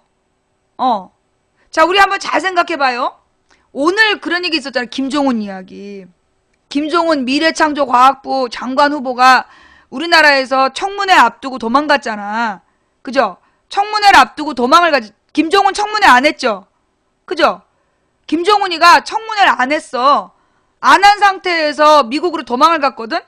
그래 놓고 가가지고, 그러면서 이제 이 우리나라에서 떠날 때는 우리나라 언론에다가는 우리나라 민주당이 발목을 잡아가지고 자기가 간다. 그리고 갔어. 근데 가가지고요. 청문회도 하기 전에 도망간 주제에 미국 언론에 기고문을 쓴 거야.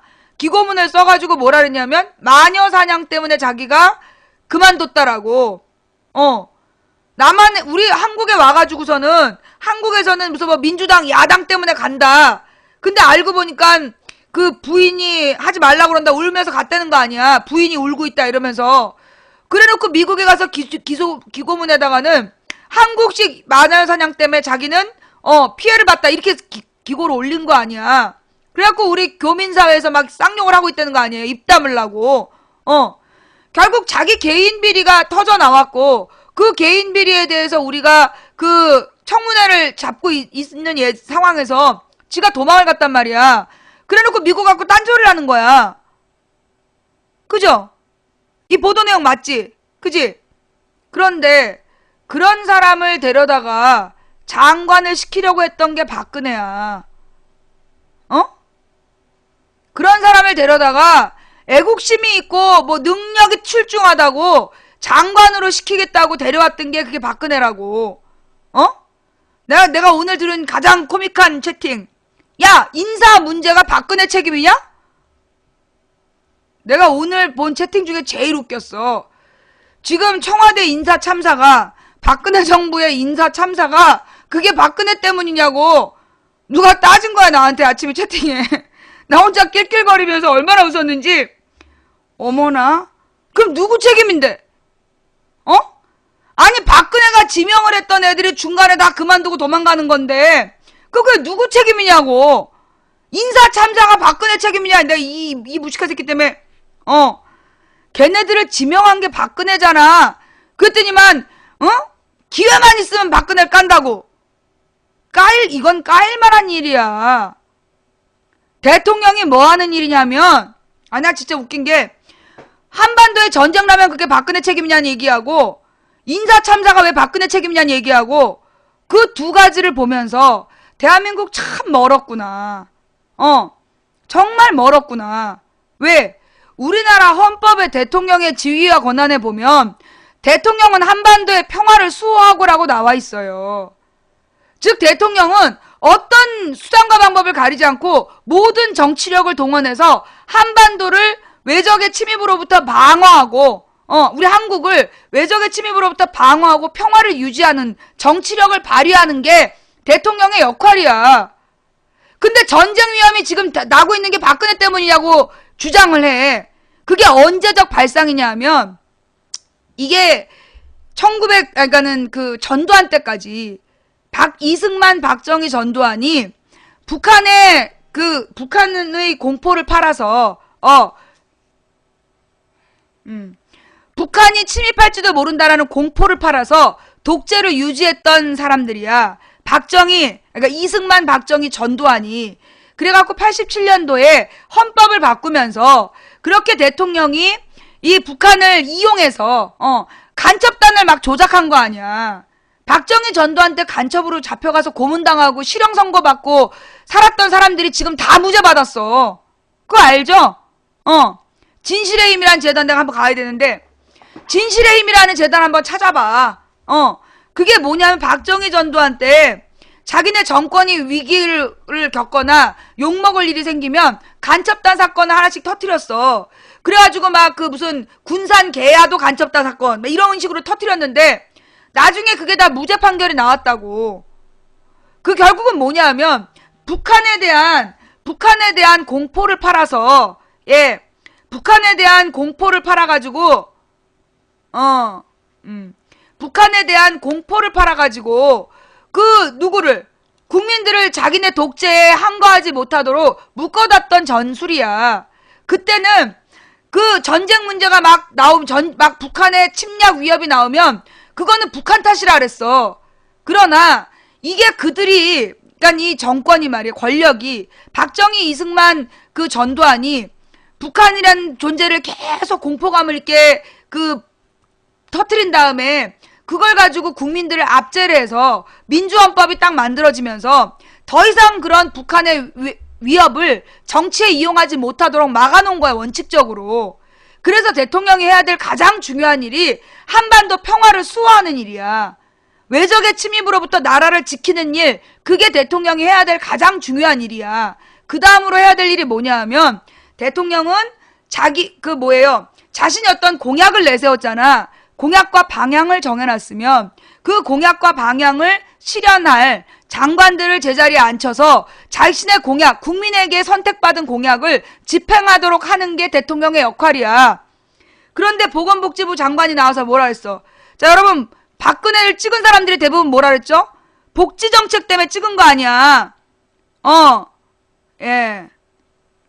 복지정책 때문에 박근혜를 찍어준 거야. 그런데 박근혜 복지정책을 지금 보건복지부 장관이라는 사람이 나와서 자기가 공약한 게 아니라서 잘 모른다. 그리고 그거 선거 때 표 얻으려고 한 소리다. 이러고 앉아있잖아. 이거는 대국민 사기극이 되는 거예요, 그러면. 대통령의 공약은, 그럼 또 이런 얘기를 한다? 공약은 대부분 안 지켰다. 뭔 소리야. 그 노무현 대통령 공약이 안 지켜진 게 행정수도 이전밖에 없어요. 대부분 다 지켜졌어. 왜냐? 대통령의 공약은 국민들이 그 사람을 뽑는 이유예요. 그래서 대통령의 공약은 함부로 바꿀 수가 없는 거야. 자, 이명박은 공약이 뭐였을까요? 4대강은 국민이 반대하면 하지 않겠다. 정확하게는 뭐라고 얘기하냐면 대운하를 국민들이 반대하면 하지 않겠다. 그게 공약이었어. 그래서 뽑아준 거야. 대운하를 하겠다 그래갖고 국민들이 막 안 된다 그랬다고. 그러니까 대운하를 국민들이 반대하면 안 하겠다. 약속을 했어. 그래서 뽑아줬어. 그때 이 새끼 어떻게 했어? 이름을 바꾼 거 아니야. 대운하를 4대강으로 이름을 바꿔서 똑같은 짓을 해버린 거야. 이것 또한 대국민 대국민 사기극인 거예요. 처벌받아 마땅한 일인 거지. 국민한테 약속을 해놓고 그 약속을 지키지 않으면 그거는 대통령의 자격을 잃는 거예요. 대통령의 자격을 잃는 거야. 자, 마찬가지로요. 지금 박근혜가 해야 될 일은 자신이 대통령 공약을 했던 내용. 4대 중증질환. 우리 집에 암 환자 있다. 4대 중증질환 환자는 치료비를 100% 나라에서 한다며. 치료비를 100% 나라에서 해준다 그랬으면 해야지. 그거 문재인이가 아니 당신 1조 6천억으로는 그거 택도 없다. 우리가 계산했을 때는 4조 원가량 들어간다. 그 돈을 3조 4천억인가 들어가는데 그 돈 어떻게 마련할 거냐. 그랬더니 박근혜가 이렇게 들여다보다가 내가 한다니까요. 그러면서 뭉갰잖아. 한다고 했으면 하는 거야. 1조 6천억 원으로 할 수 있으면 다 해야 돼. 아니면 뭐 예산을 추가를 해서라도 약속을 지켜야지. 4대 중증질환 그거 100% 국가에서 책임진다. 해결해야죠. 또 노인연금 20만 원씩 다 지급한다. 모든 노인에게. 그럼 지급해야지. 그거를 국민연금을 연금을 받는 사람은 차등 지급한다. 그렇게 얘기한 거 아니야. 그래 노인들이 지금 뭐 하는 거냐. 너 우리한테 20만 원 준다고 다 약속해놓고 그 선거 때는 그 차등 지급 이런 얘기 안 해놓고 이 당선되니까 딴 얘기 아니야. 또 그 어린아이들 무상보육. 박근혜 이번 공약이 무상보육이었잖아. 시골의 애기 엄마들 다 그래서 찍어줬어요. 뉴스 잘 안 보고 인터넷 잘 모르는 엄마들 무상보육 한다니까 다 찍어줬어. 안 줘 돈. 무상보육을 공약은 박근혜가 했는데 그 돈은 지방자치단체더러 내라는 거야. 지자체가 돈을 할 게 뭐 있어. 낼 돈이 어딨냐고. 여러분 왜 지방자치단체가 돈이 없는지 아세요? 왜 지방자치단체가 왜 돈이 없는지 아세요? 원래 노무현 대통령 때 종합부동산세라는 걸 걷었어요. 종합부동산세라는 게 뭐냐면 부동산을 많이 소유해서 그러니까 우리나라의 부동산의 문제점. 오늘 또 박근혜가 부동산 대책을 내놨어. 부동산 대책을 내놨는데 그 내용이 뭐야? 결국 빚 얻어서 집 사란 얘기잖아. 6억 이하의 그 아파트를 생애 처음 구입하는 사람에 대해서는 취득세를 감면해주겠다. 그 얘기 아니야. 그게 지금 부동산 대책이잖아요. 기본적으로 감세야. 응? 감세이고 6억 이하의 집을 사라는 얘기야. 자, 이 내용이요. 굉장히 문제 있는 내용이야. 이 무슨 얘기냐? 자, 지금 지방자치단체가 왜 돈이 없냐 하면 노무현 대통령 때 종합부동산세를 걷어서 그 돈을 지방자치정부에 지원금으로 줬어요. 종합부동산세를 걷어갖고 즉 부자들한테 걷는 거잖아. 종합부동산세는 부자들한테 돈을 걷어서 그 돈을 나라에서 모아가지고 그걸 가난한 지역에다가 지방자치단체에다가 돈을 지원을 해준 거야. 근데 그거를 누가 없앴지? 그걸 누가 없앴어요? 예, 이명박 대통령이 종합부동산세를 없앴잖아요. 9억 이상으로 올렸어. 자, 노무현 대통령 때 얼마 이상이었어? 6억 이상. 5억 이상인가? 5억 이상의 집이었나 이렇게 종합부동산세 내는 기준이 있었지. 그때 몇 억이었지? 종합부동산세 기준이 있었어. 그것 좀 알아봐봐. 종합부동산세를 6억이었나? 6억 이상의 아파트를 소유한 사람들, 6억 이상의 아파트를 소유한 사람들은 추가로 세금을 낸 거야. 그게 종합부동산세야. 왜 그랬냐? 우리나라의 부동산세는요, 문제가 있어요. 구조적인 문제. 어떤 구조적인 문제냐면, 여러분, 우리나라는 부동산세가 어땠냐? 보유세가 없어. 보유세는 정말 그러니까 뭐라 하나? 보유세가 너무 낮은 거야. 보유세가 그 33평 아파트를 가지고 있어도 뭐 30만 원 정도밖에 안 내. 그런데 이게 평수로 하여튼 이 또 세금을 낸단 말이야. 보유세는 가격으로 내는 게 아니라 그게 이제 문제였고, 또 하나는 그 보유세 자체는 굉장히 작아요. 대신에 뭐 그 아파트를 팔고 살 때 세금을 걷는 거야. 매매 거래할 때만 세금을 주고받았단 말이야. 근데 이게 그러면서 나타난 문제가 뭐냐면, 실제로 아파트는 부자들이 굉장히 많이 보유한 거 아니야. 부자들이 5채 6채씩 갖고 있었던 거야. 나는 정말 이해가 안 돼. 나는 이 집 한 채도 해결을 못하기 때문에 어떻게 5채씩 6채씩 갖고 있을 생각을 했는지 나는 이해가 안 된다. 알고 보니까 그게 왜 그러냐. 보유세가 낮아서. 보유세는 뭐냐면 부동산을 소유한 사람이 내는 세금. 그 세금이 너무나 낮기 때문에 많이 가지고 있어도 부담이 없었던 거야. 가격이 오를 때까지 잡고 있다가 가격이 오르면 팔아가지고 이득을 보는 거. 그게 이 부자들이 돈을 재테크한 방법이잖아요. 근데 이 부동산세가 그래서 문제였던 거야. 보유세가 너무 작고 거래세만 걷고 있는 게 부동산의 문제였지. 그래서 노무현 대통령이 종합부동산세라는 걸 만들어서 부자들에게 세금을 더 걷어서 특히 보유세를 높여서 어떻게 한 거야? 아파트를 가지고 있으면 부담을 주는 거지. 2채 이상의 아파트를 가지고 있으면 거기에 대해서 세금을 특별히 물어가지고 더 물어가지고 이 사람들이 점점 아파트를 팔도록 유도를 한 거야. 그래야 아파트 값이 내려가니까. 그랬더니만 어떻게 됐어요? 죽여버릴 정도로 미워한 거 아니야. 지금 실제로 우리나라의 이 장관 후보들이 다 기본적으로 재산을 어떻게 모았어요? 우리나라 재산 그 장관 후보들 중에 부동산 투기 안 한 사람 있어? 없어. 다 부동산 투기했어. 다 부동산 투기했고 이 부동산 그러니까 뭐예요? 자기가 살려는 들어가서 생활을 한 게 아니라 뭐 하려고 그런 거야? 팔아먹으려고 아파트들을 다 샀던 거잖아. 그래서 이 아파트들을 아주 막 쥐고 있다가 이거를 값이 오르면 팔고 값이 오르면 팔고 그래서 재테크를 했던 인간들 아닙니까? 그런 사람들한테 세금을 거둘 때 또 얘네들 기본적으로 이 부자들이 어떻게 했어요? 세금 낼 때 제대로 했어 안 했어? 안 냈잖아. 다 탈세했잖아. 걔 이제 와서 내지요 뭐 이러고 있는 거 아니야. 너무 뻔뻔하게. 이명박 때였죠. 집이 44채인가 있었던 여자가 장관 후보로 나왔잖아. 도대체 이렇게 집을 많이 갖고 있는 이유가 뭐니까 자기는 땅을 사랑했다고. 할 말이 없어 진짜. 잠깐만요.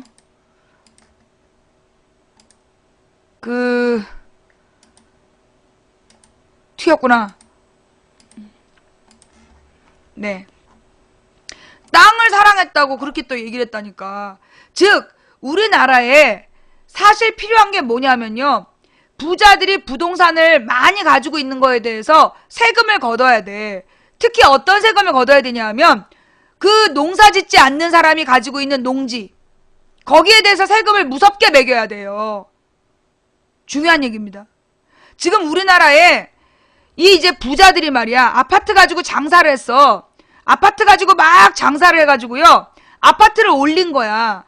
이 새끼들이 아파트를 가지고 계속 만들어지면 사들이고 만들면 사들여가지고 아파트 가격을 굉장히 올려놓은 거야.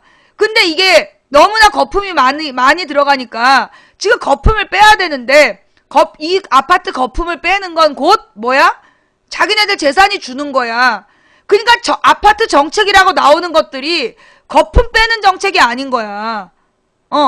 그러더니만 이제 얘네들이 뭘 사들였냐면 시골의 농지. 농사 짓지 않는 사람이 시골의 농지를 너무 많이 사들였어요. 나는요, 이거 농사 짓지 않는 사람이 사들인 농지에 대해서 세금을 엄청 매겨야 된다고 봐.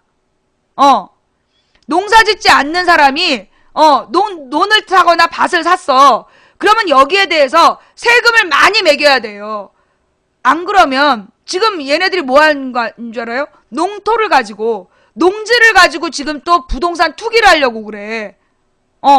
그래가지고 실제로 농사 짓는 농민들은 땅이 너무 비싸가지고, 땅이 너무 비싸가지고 농사를 못 짓는 거야. 예. 아파트 많이 보유한 사람, 아파트를 2채 이상 보유한 사람한테 세금을 많이 물려야 돼요. 또 농사 짓지 않으면서 논이나 밭을 가지고 있는 사람들한테 세금을 많이 물려야 돼요. 그래야 그런 논밭을 사들이지 않고 살지 않을 집을 사지 않아. 그래서 이 아파트 값을 올리는 거는요, 그거는 등신짓이에요. 자, 그러면 거품 이야기. 현재 우리나라의 아파트 값이 다 그렇게 비싸냐? 나는 진짜 우리 동네 아파트 값이, 나는 이거 우리 시골보다 우리 동네 아파트 값이 작다는 걸 알면서 참 놀랬어. 우리 동네가 참 살기가 좋거든요. 내 집 도봉구 창동 사는데요, 도봉산 가깝고요. 우리 집에서 아파트 주변에 초등학교, 중학교, 고등학교, 뭐 저쪽에 외고도 있고 이쪽에 문화고등학교도 있어. 그리고 마트도 많고, 그 다음에 중량천에 걷는 것도 잘 돼 있고, 정말 괜찮아. 공기도 깨끗하고 경치도 좋고. 근데 이 아파트 값이 시골 아파트 값보다 못해. 남양주가 시골이 아니지. 하여튼 남양주, 이천 이런 쪽에 지어지는 아파트보다요, 우리 아파트 값이 낮아요. 그러니까 그럼 우리 아파트가 거품이야? 아니야. 그럼 실제로 지금 거품은 어디야? 강남 아파트들의 거품. 얼마나 웃겼냐면요, 우리 동네 50평짜리 아파트가 우리나라는 또 이 보유세가 평형으로 나와. 평수로. 실거래가가 뭐 7억인가까지 올라갔었어. 지금은 떨어져가지고 이제 막 5억 되는데, 실거래가가 7억인데 이 부동산 보유세가요, 아파트 부동산세가 강남의 13평 아파트보다 굉장히 많이 나오는 거야. 언뜻 보기엔 합리적으로 보이잖아. 근데 강남의 13평 아파트가 그때 13억이었어. 강남의 13평 아파트가 13억이어서 16억까지 갔다가 지금 막 떨어지고 있는 거야. 근데 우리 동네 50평 아파트가 7억밖에 안 하는데 13평짜리 아파트, 강남의 13평짜리 아파트의 절반밖에 안 됐다고, 가격이. 근데 세금은 강남보다 많이 내. 이거 웃기죠? 정말 웃기잖아. 그러면 강남의 그 아파트들 갖고 있는 사람들은 누구냐? 실제로 거기서 사는 사람? 거의 없어요. 그 아파트 13평짜리 아파트를 13억 주고 사는 사람이 거의 없었어. 대부분이 세입자들이야. 13평짜리 아파트는. 그리고 원주인들은 그 아파트를 담보로 해갖고 돈 대출 받아서 넓은 평수로 이사가서 살고 있지. 예. 그게 거품이라는 거야. 그런 거품을 빼야 되는데, 그래 놓고 전체적으로 다른 동네에는 거품 뺄 게 없어요. 강남 아파트 값만 떨어지면 되는 거야. 거기가 지나치게 올라갔어. 지나치게 올라간 이유가 뭐냐? 강남에 있는 애들은 학교를 잘 간다, 학군이 좋다, 그런 얘기를 가지고 강남구청 무슨 홈페이지, 교육방송 이런 것까지 막 하면서 강남 학군이라는 이름으로 막 아파트 값을 올린 거 아니야. 그래가지고 결국은요, 강남에만 아파트 값이 너무 지나치게 올라가 있었던 거야. 강남의 13평이나 강북의 13평이나 가격이 같아야지. 또 부동산 세금은 뭐예요? 매매가. 매매가가 아니면 공시지가라도 올려서 공시지가에 맞게끔 세금을 걷어야지. 안 그래요? 이 나라에서 자기가 그 세금을 걷어야 될 기본적인 책무를 안 하고 나서 지금 대책이라고 내놓은 게 생애 첫 아파트를 6억 이하로 사면 양도세를 면제해준다. 자, 이거는 누구를 위한 대책일까요? 취득세 양도세를 지금 면제하기로 했잖아. 여러분, 생애 첫 아파트를 6억 이하로 살 수 있는 6억짜리 5억 매천짜리 아파트를 생애 첫 아파트로 살 수 있는 사람들이 몇 명이나 될까? 거의 없어. 거의 없어. 그렇잖아요. 6억 이하 그러면 1, 2억짜리 아파트 생각하잖아. 그 6억이라는 데에 뭐가 있는 거야? 키가 있는 거야. 요게 소위 그 6억짜리 그 종부세 논쟁에서요. 이명박 대통령이 6억 이상 아파트한테 내던 부동산세를 9억으로 올렸어. 그러면서 세수입이 엄청 줄어든 거야. 왜냐? 주로 매매 대상이 6억에서 9억 사이에 지네들이 가지고 있던 집이 있었던 거야. 근데 얘네들이 아파트 값이 내려가면서 지금 한 5억 정도의 매매가 되는 거야. 5억에서 7억 사이에서 얘네들이 가지고 있었던 집들이 지금 가격이 떨어져가지고 5억 얼마, 4억 얼마 이렇게 판매되고 있는 거야. 그거를 지금 떨이하려고. 그거 하나이고, 또 하나는 뭐야? 취득세가 면제가 된다. 아들한테 집을 물려주고 싶은데 이럴 때 물려주는 거지. 예. 지네 물건 떨이하려고 내놓은 정책이야. 이 박근혜 부동산 정책은 전혀 부동산 대책이 아니야.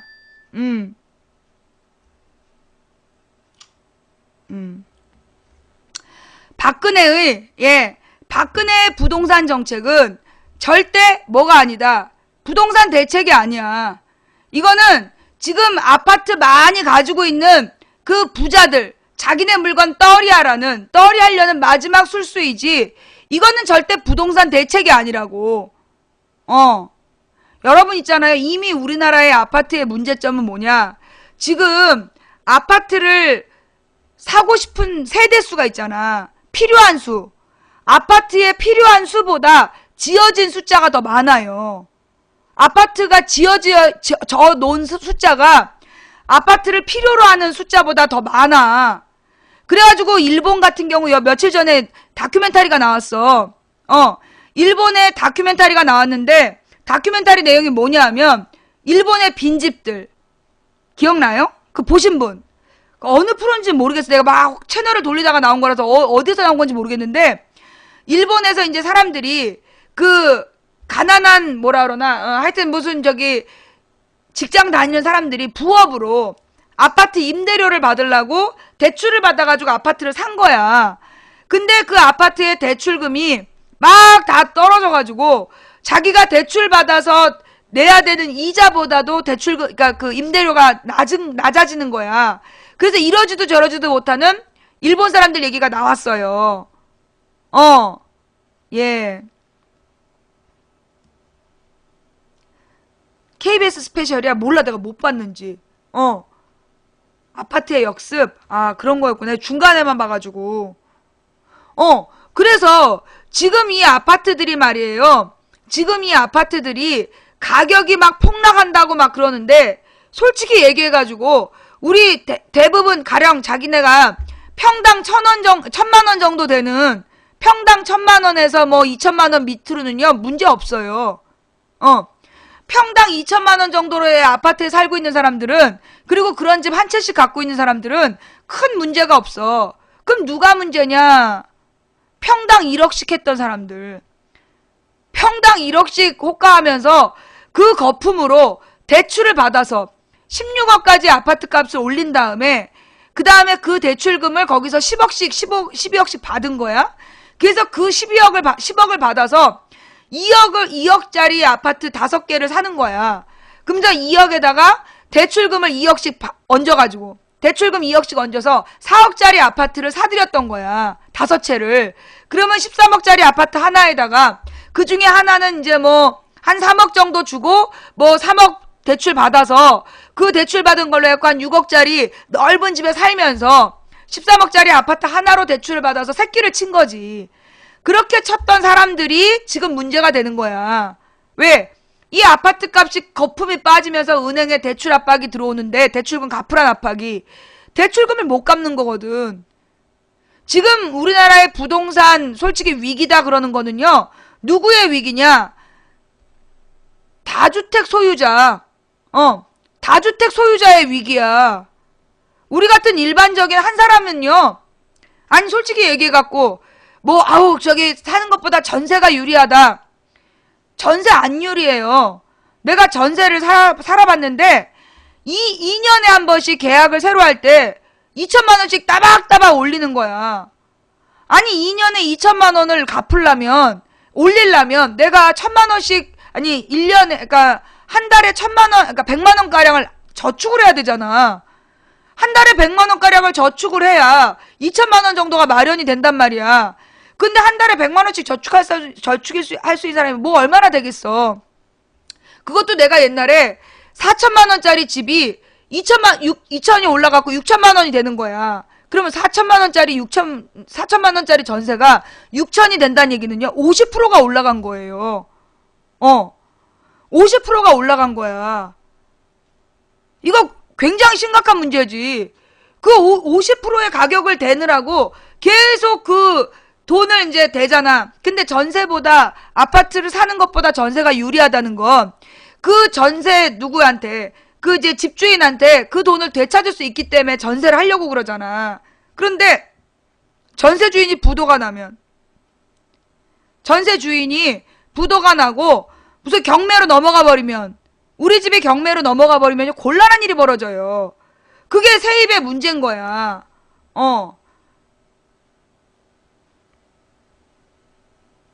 그래서 좌우지간 이 부동산 문제는요. 부동산 문제는 어떻게 풀어야 되냐. 지금은요 또 전세가 또 다 사라져. 전세를 전부 다 줄이고 어떡하냐면 이 사람들 월세로 돌려. 왜? 부자들이 자기네들이 집을 여러 채를 갖고 있잖아. 그 여러 채를 가지고 있는 집을요. 이명박이 또 골 때리는 대책을 내놨잖아. 그 여러 채를 임대업으로 돌리면 세금을 또 안 걷는다고. 그 뉴스 봤지?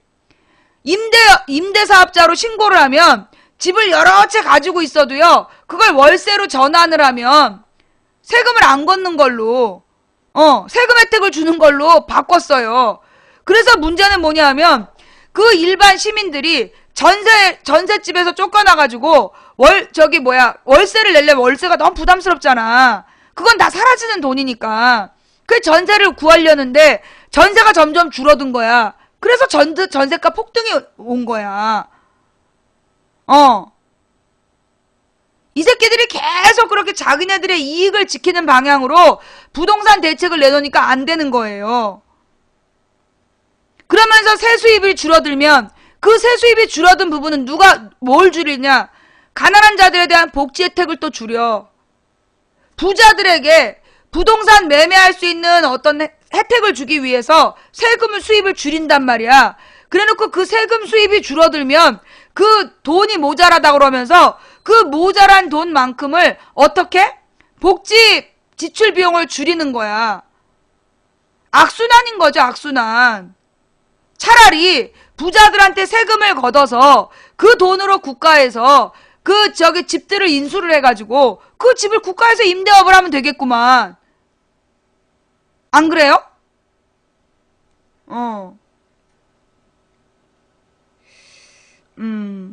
요즘에 그래가지고 전셋값이랑 집값이랑 똑같아. 왜? 전셋값을 계속 올린 거야. 부자들이, 그러니까 집주인들이. 그래가지고 그 집 전세 살 거면 차라리 집 사라 이러는 거지. 전세 살 거면 집을 사라. 더 웃긴 거는요. 이게 언제였냐면 우리도 이 집을 살 때가 언제였냐면 2002년경이었나 그랬어. 2002년경에 우리가 이제 이 집을 사는데 집을 산 이유가 뭐냐? 전세 대출을 받으러 갔는데 전세자금 대출 안 해주는 거야. 그때. 근데 집을 사면 뭐 그 2억 6천짜리 집에서 그 당시에 2억 6천인가 했는데 2억 6천짜리 집에서 대출을 1억 5천인가 1억 6천까지 해주는 거야. 그러니까 전세자금은 우리가 구할 수가 없는 전세 대출을 안 해주는데 집을 사면 대출해준 거야. 그래서 나도 그때 집을 사갖고 10년째 내놓고 있는데 안 팔리는 거 아니야. 누가 집을 사야 말이지. 우리 집은 올라갈 것 같지 않으니까 아무도 안 산단 말이야.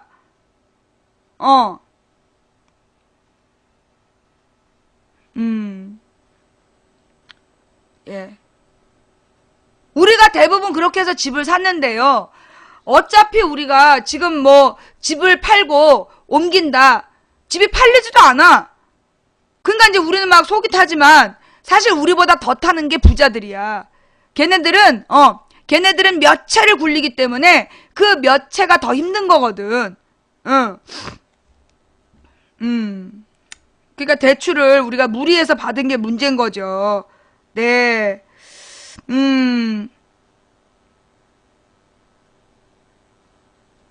네.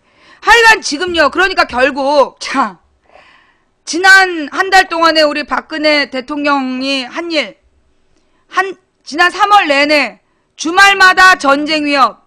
아, 진짜. 예. 주말마다 전쟁 위협. 밤마다 전쟁 공포. 그 다음에 인사사고 13명. 복지 혜택 후퇴. 그러니까 복지 공약 전면 후퇴. 부동산 정책 지금 욕 바가지로 먹고 있고, 그 다음에 또 뭐 했어? 부동산 정책 말고 또 뭐 욕 먹을 게 있었는데? 제일 처음 국무회의 해갖고 경범죄 다뤘다가 또 박살났죠? 그리고 부동산 정책이라고 지금 냈다가 지금 또 욕 먹고 있죠? 그 다음에 또 뭐가 또 욕 먹을 게 또 있는데? 하여간 뭐만 하면 욕을, 17초. 17초 사과. 인사사고를, 그 인사 참사에 대한 사과를 누구 이름으로? 행안부 장관이 사과하는 거를 대변인이 읽었어. 사고는 박근혜가 치고, 사과는 행안부 장관이 한다고 그랬는데, 그 사과문은 대변인이 읽은 거야. 감청은 또 뭐지? 김행, 담배 간접. 담배세 올리겠다. 건강세 보건세 가면 올리겠다 이러면서 지금 박근혜 대통령한테 많은 전문가들이 뭘 조언했냐 하면 우리나라 부자들이 특혜가 너무 많다는 거야. 우리나라 부자가요, OECD 중에서 가장 세금을 적게 내. 아니야, 가장은 아니고 평균 이하로 내. 우리나라 부자들이 OECD 평균보다 세금을 적게 낸다고. 거의 밑에서 제일 적게 내는 쪽에 가까워. 그지? 그거 좀 자료 좀 알아봐. 그래서 부자들한테 세금을 더 걷게 해야 된다. 부자들한테 세금을 더 걷어야 된다. 그래서 이 세금을, 그러니까 이명박이 깎아준 세금이, 부자들한테 깎아준 세금이 법인세하고 종합부동산세 해갖고 1년에 22조씩을 깎아준 거 아니야. 세수입이 줄어들었다는 거 아니야. 그것만 제대로 걷어도 부동산세하고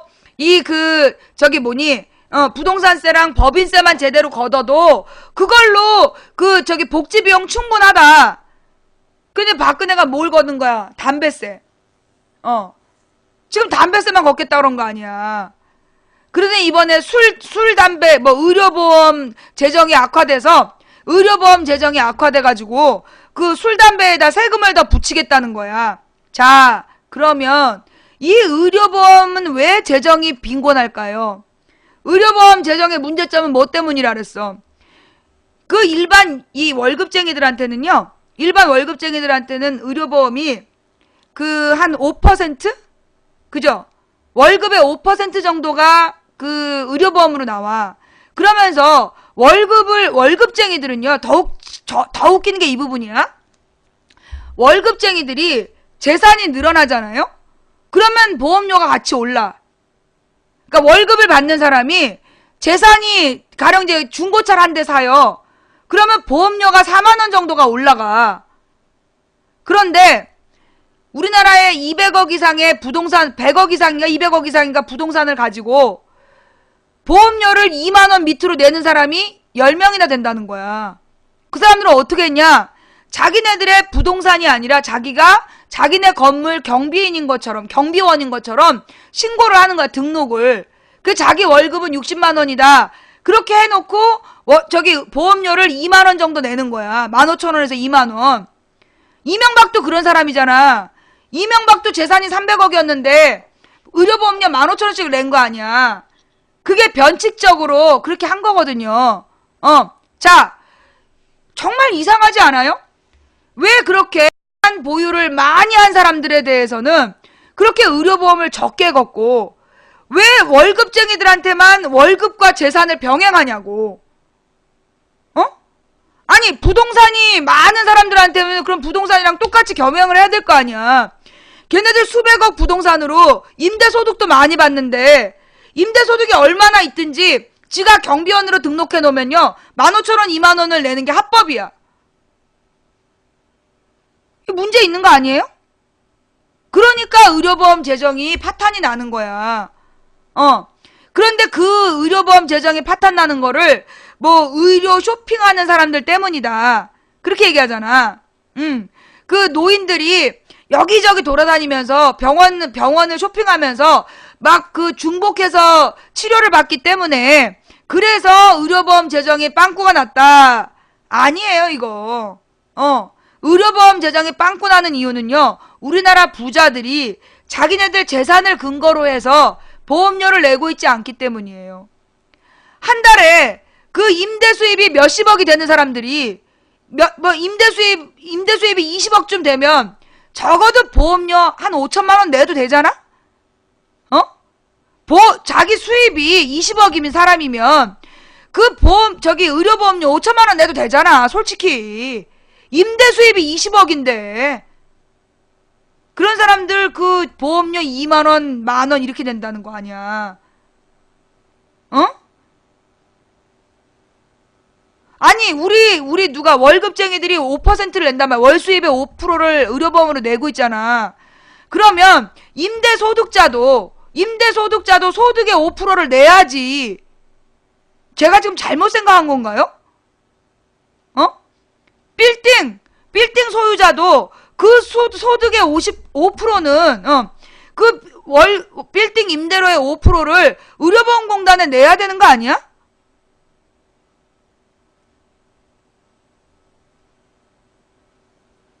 나는요, 이 부동산 실명제 이게 안 되고 있어서 문제다 그러는데 그거 참 독한 새끼들이야. 이게 다 지네들 이번에 우리가 이제 그 박근혜 정부에 들어온 애들 뒤털어보니까 다 나오는 거 아니야. 저기 부동산 투기를 다 이제 고급 정보를 가지고 서로 나눠 먹고 그 다음에 차명으로 맡겨놓고 이러면서 돈 빼돌리고 이런 짓거리를 이명박 정부, 박근혜 정부 그 청문회 할 때 다 드러난 거 아니에요. 그런 거를 합법화 시켜주기 위해서 국회의원이 되고, 대통령이 되고, 그러면 안 된다는 거지. 그러면 어떻게 해야 될까요, 앞으로 우리는? 우리는 앞으로 어떻게 해야 될까요? 제대로 된 정치인을 뽑아야 돼요.